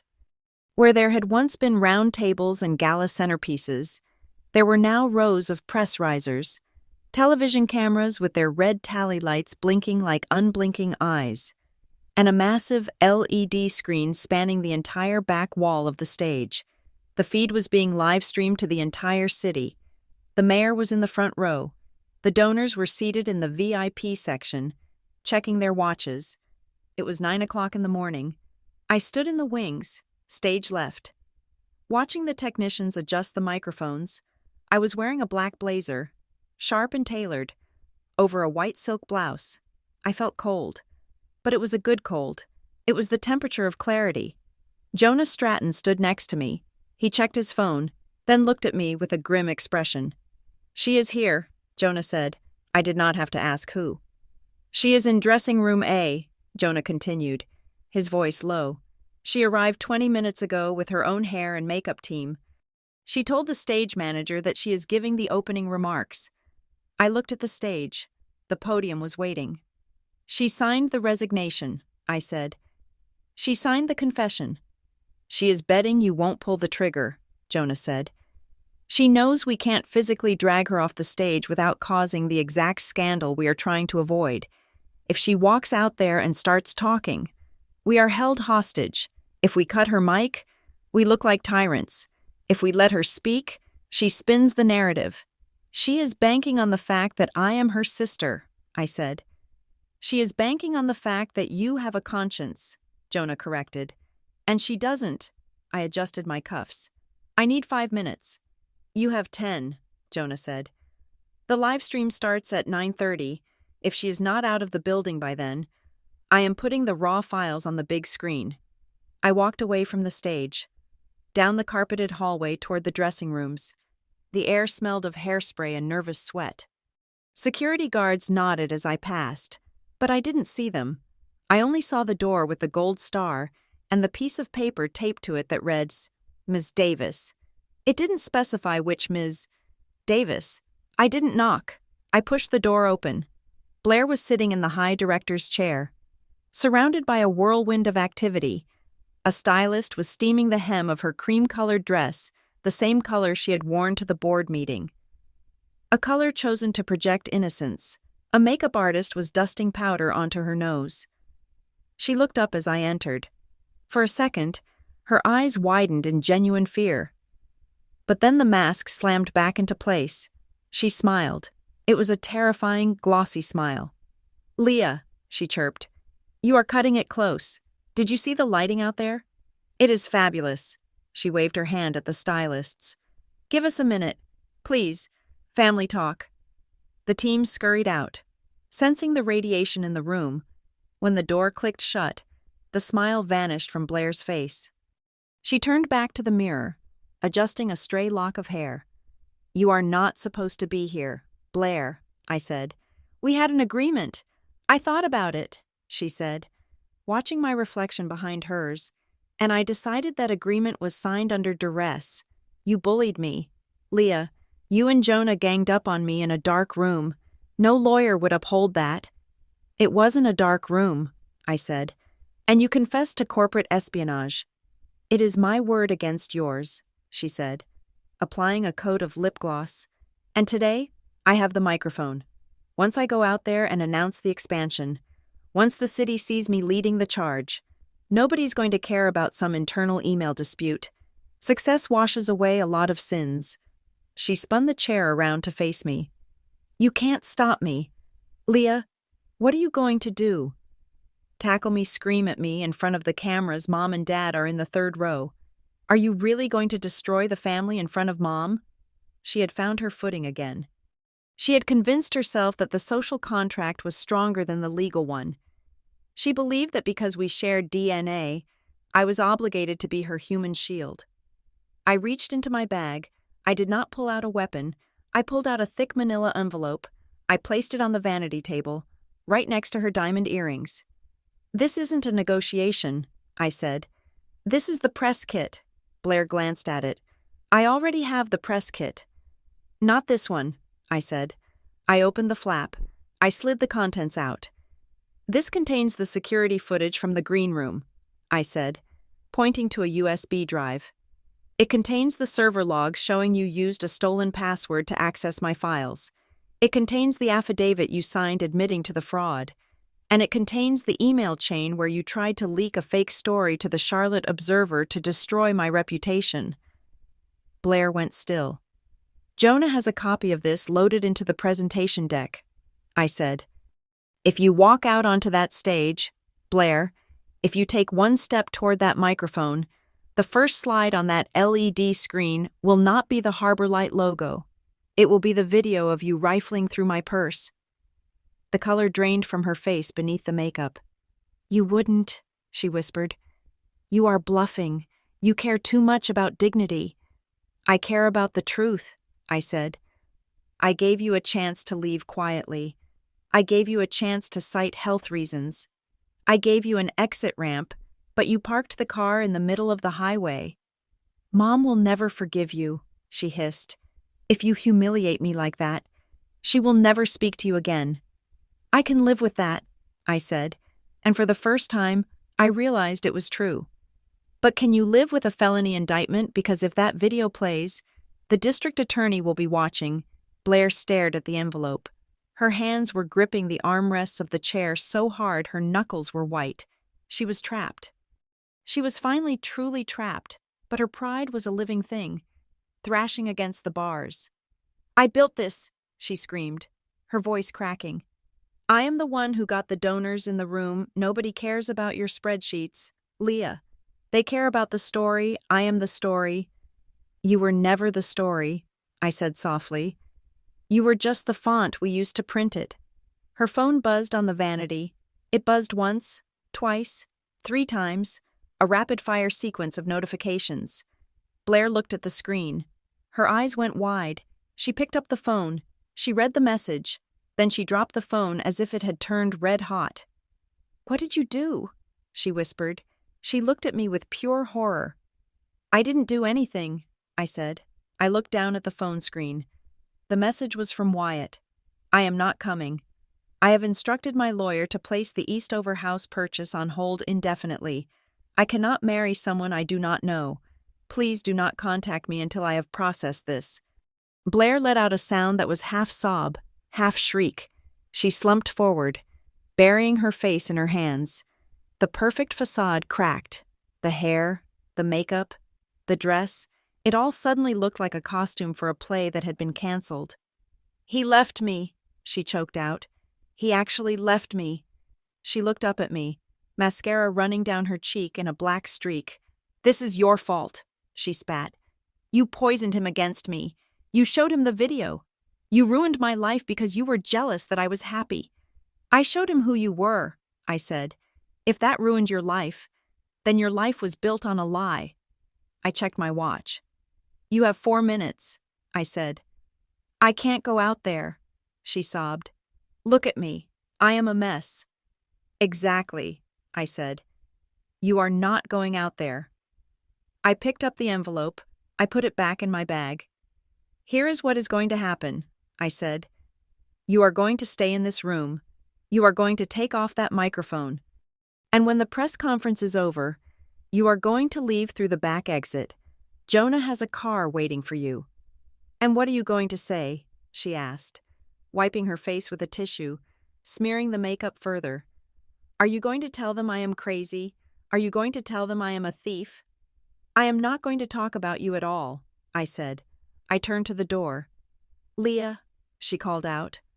I stopped. I am still your sister, she said. It was a plea, weak and desperate. I know, I said. That is the only reason you are not in handcuffs right now. I walked out. I closed the door on the sobbing woman in the cream dress. I closed the door on the childhood where I had been the shadow. I closed the door on the guilt. I walked back down the hallway. The noise of the ballroom grew louder. The hum of anticipation. Jonah was waiting in the wings. He looked at me. He looked at the empty hallway behind me. Is she coming? He asked. No, I said. She is indisposed. Jonah nodded.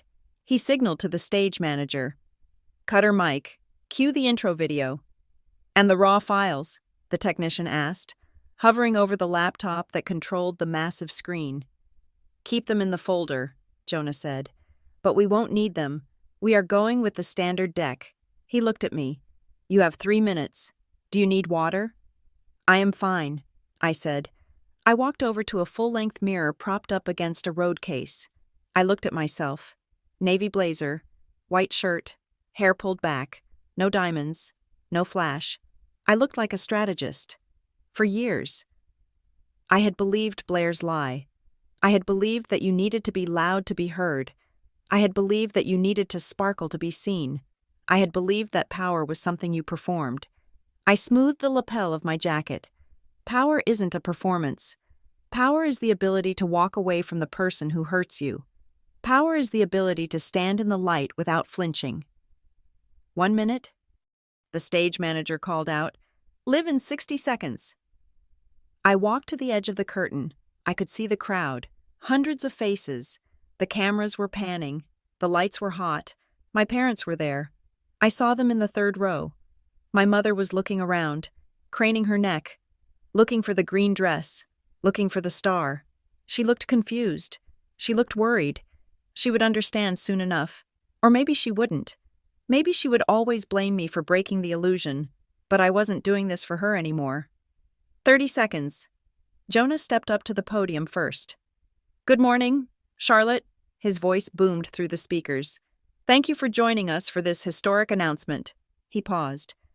The Harbor Light Fund has always been about building a future, he said. And to build a future, you need a solid foundation. You need truth. You need vision. He looked toward the wings. He looked at me. I would like to introduce the Director of Strategic Expansion, Jonah said. The architect of the Harbor Light model, Ms. Leah Davis. The crowd applauded. It was polite applause. They were expecting Blair. They were confused. I stepped out from the curtain. I walked into the light. It was blindingly bright. For a second, I couldn't see anything. I could only hear the sound of my own heels on the stage floor. Click, click, click. I reached the podium. I gripped the sides. The wood felt solid under my hands. I looked out at the room. My eyes adjusted. I saw the faces. I saw the cameras. I saw the empty space where Blair should have been. I took a breath. Thank you, Jonah, I said. My voice was steady. It didn't shake. It didn't apologize. My name is Leah Davis, I said, and I have some numbers I would like to share with you. The room went silent. It was not the silence of a scandal. It was the silence of people listening. I began to speak.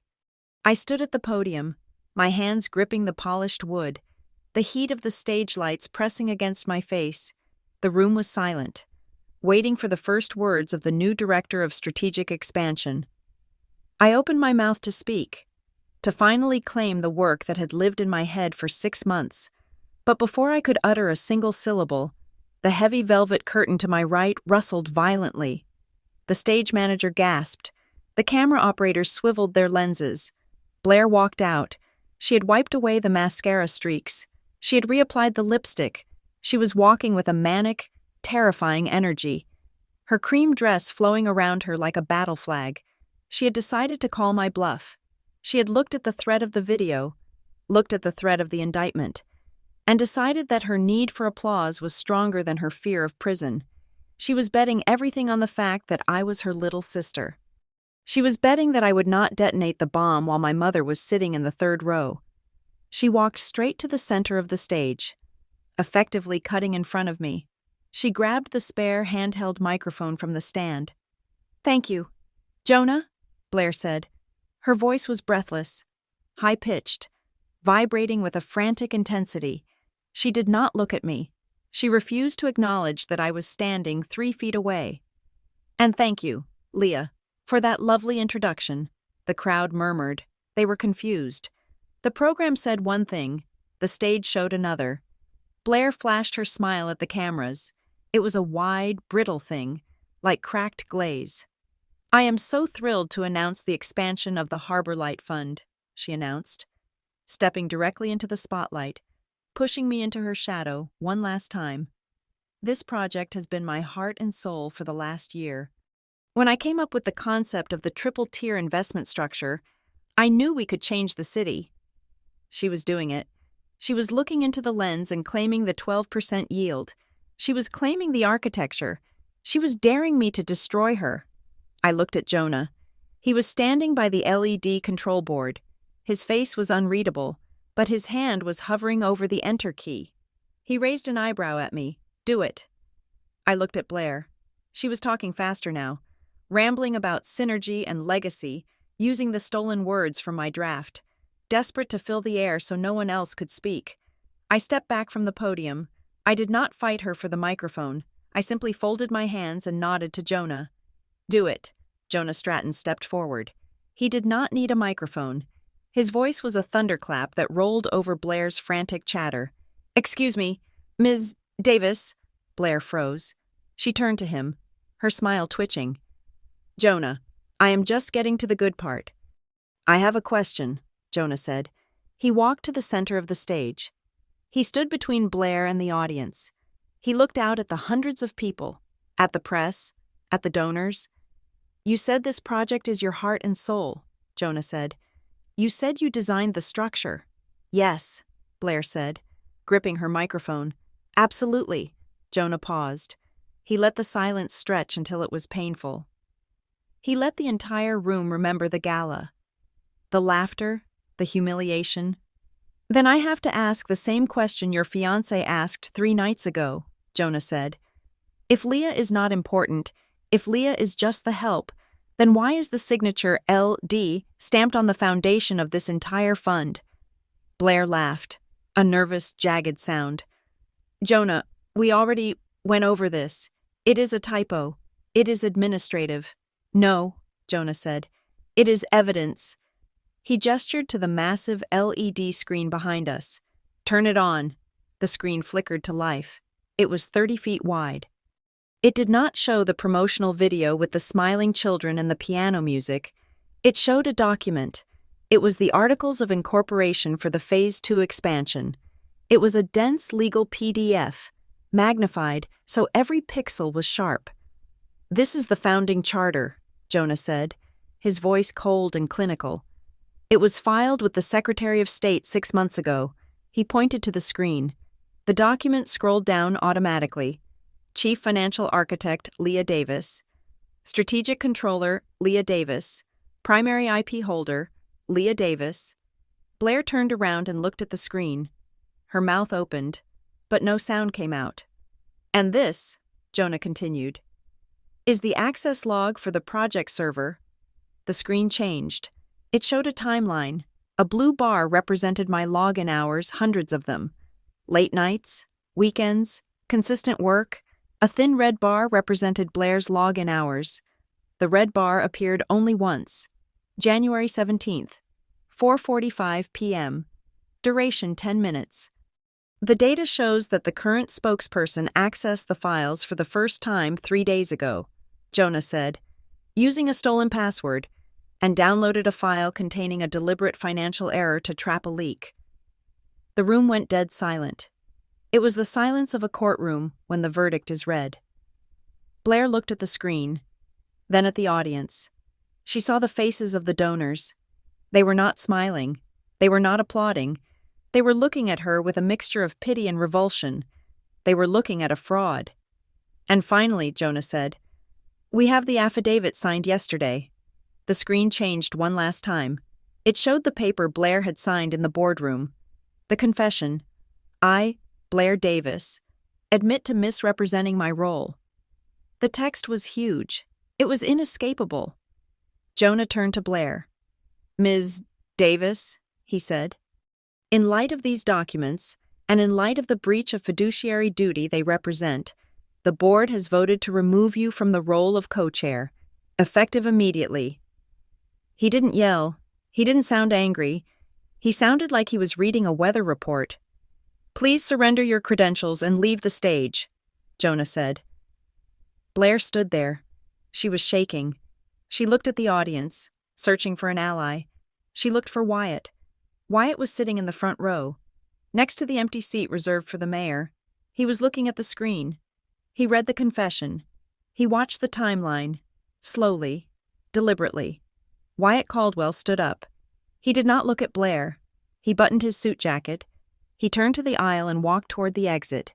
He walked with the heavy, final gait of a man who is walking away from a burning house. "Wyatt!" Blair screamed. It was a raw, ugly sound that tore through the microphone before the technician cut the feed. The sound died instantly. Blair was shouting, but her voice was small now, swallowed by the cavernous room. She was panting, mouthing words that no one could hear. 2 security guards stepped out from the wings. They did not touch her. They just stood there, waiting. Blair looked at me. I was still standing by the podium. I had not moved. I had not spoken. I was just watching. She looked at me with pure hatred. But under the hatred was a terrifying realization.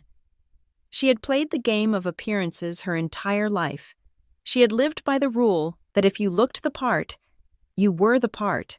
And now, she was being dismantled by the one thing she could not dress up the written record. She dropped the microphone. It hit the floor with a dull thud. She turned and ran. She did not walk with dignity. She ran off the stage, her heels clicking frantically, her dress bunching up around her legs. She disappeared behind the curtain, followed by the security guards. The room was left in a stunned, vibrating silence. Jonah looked at me. He nodded toward the podium. "The floor is yours, director," he said. I stepped forward. I walked to the microphone. I picked it up from the stand and placed it back in the clip. I looked out at the audience. I saw my parents. My mother was crying, her face buried in her hands. My father was staring at the stage, pale and shocked still. I took a breath. "I apologize for the interruption," I said. My voice was calm. It was the voice of the person who fixes the problem. "My name is Leah Davis," I repeated, "and I am here to talk about the work." I did not mention Blair. I did not mention the drama. I did not explain the family dynamics. To explain would be to give her power. To explain would be to make this about a sisterly feud. "Real philanthropy is not about who cuts the ribbon," I said. "It is about the structure that holds the ribbon up. It is about the math that ensures $1 given today is worth $1.10 tomorrow. It is about integrity, and integrity is quiet." I pointed to the screen, where the logo of the fund had returned. For the last 6 months, a team of analysts at Meriton Strategy Lab has been building a model to secure this city's future, I said. "We did it in windowless rooms. We did it without applause. We did it because it was necessary." I looked directly at the camera. "There are no shortcuts in architecture," I said. "If you build on a lie, it collapses.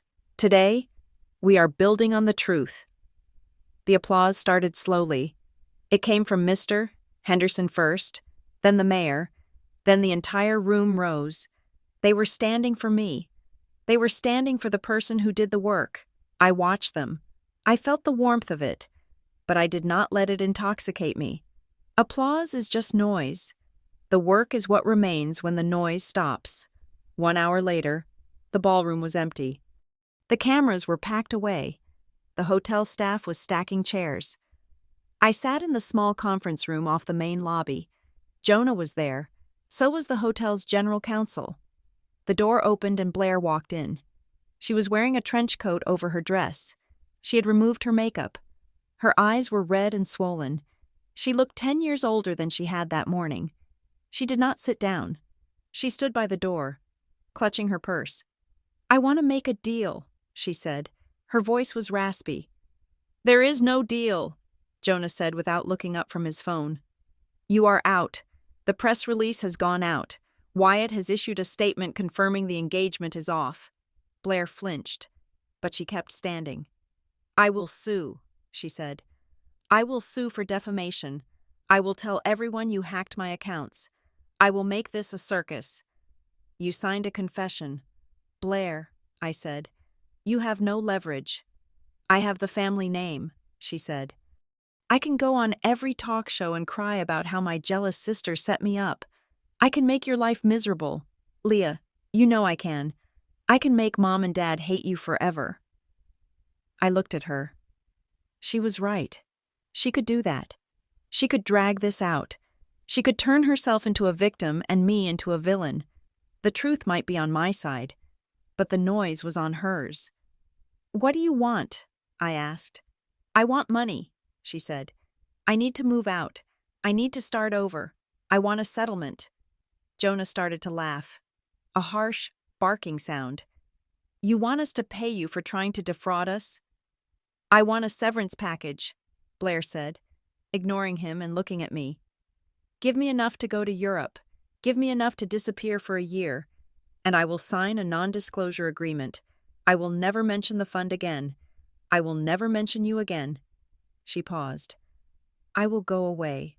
Leah, Isn't that what you always wanted? To be the only one? I looked at her. I didn't want to be the only one. I just wanted to be seen. Fine, I said. Leah, Jonah warned, do not give her a dime. I am not giving her my money, I said. I am giving her an invoice. I pulled a notepad from my bag. I wrote a figure on it, $75,000. This is the cost of the legal audit we had to perform because of your lies, I said. This is the cost of the security review. This is the cost of the reputation management firm we hired this morning. I slid the paper to her. You are asking for a settlement, I said. I am offering you amnesty. You pay this amount back to the fund to cover the damages you caused. In exchange, we do not press criminal charges. We seal the confession. We do not release the video to the news. Blair looked at the paper. I don't have $75,000. You have a Range Rover, I said. You have a closet full of designer clothes. You have a diamond engagement ring that Wyatt probably doesn't want back. I stood up. Liquidate your assets, Blair, I said. That is what a responsible adult does when they have a debt. And if I don't, she asked, then the video goes to the district attorney at 5 o'clock today. I said, and you won't be going to Europe. You will be going to court. Blair looked at me. She saw the end. She saw that I was not bluffing. She saw that the sister she could manipulate was dead, replaced by a woman who balanced ledgers. You are cold, she whispered. I am clear, I said. There is a difference. She picked up the paper. She folded it. She put it in her pocket. Goodbye, Leah, she said. Goodbye, Blair. She walked out. She didn't look back. I waited until the door closed. Then I waited another minute. Then I exhaled. You handled that well, Jonah said. You let her off easy. I didn't do it for her, I said. I did it for me. I don't want to spend the next 5 years fighting her. I want to build the expansion. Then let's go build it, Jonah said. We have a planning meeting at 2. I will be there, I said. I just need a minute. I walked out of the conference room. I walked through the lobby of the Ashford Hotel. I walked out the front doors into the bright, crisp afternoon. The valet was waiting. The city was moving. Cars were honking. People were rushing to lunch. The world was turning. I took a deep breath of the cold air. It tasted sweet. I thought about revenge. People think revenge is loud. They think it is screaming matches and drink throwing and public shaming. And maybe sometimes it is. But the best kind of revenge is quiet. It is the silence that comes after the truth is spoken. It is the peace of knowing that no one else holds the pen that writes your life. Blair was gone. The label she had put on me, useless, sideline, unimportant, was gone. I walked toward my car. I had a meeting at 2. I had a $50 million portfolio to manage. I had a legacy to build. My name is Leah Davis. I am the architect, and for the first time in 31 years, the foundation is solid. Thank you so much for listening to this story. Please leave a comment letting me know where you are tuning in from. I would love to hear your thoughts. Don't forget to subscribe to the Lily Revenge Stories channel. Like the video, and hit that hype button so this story can reach even more people.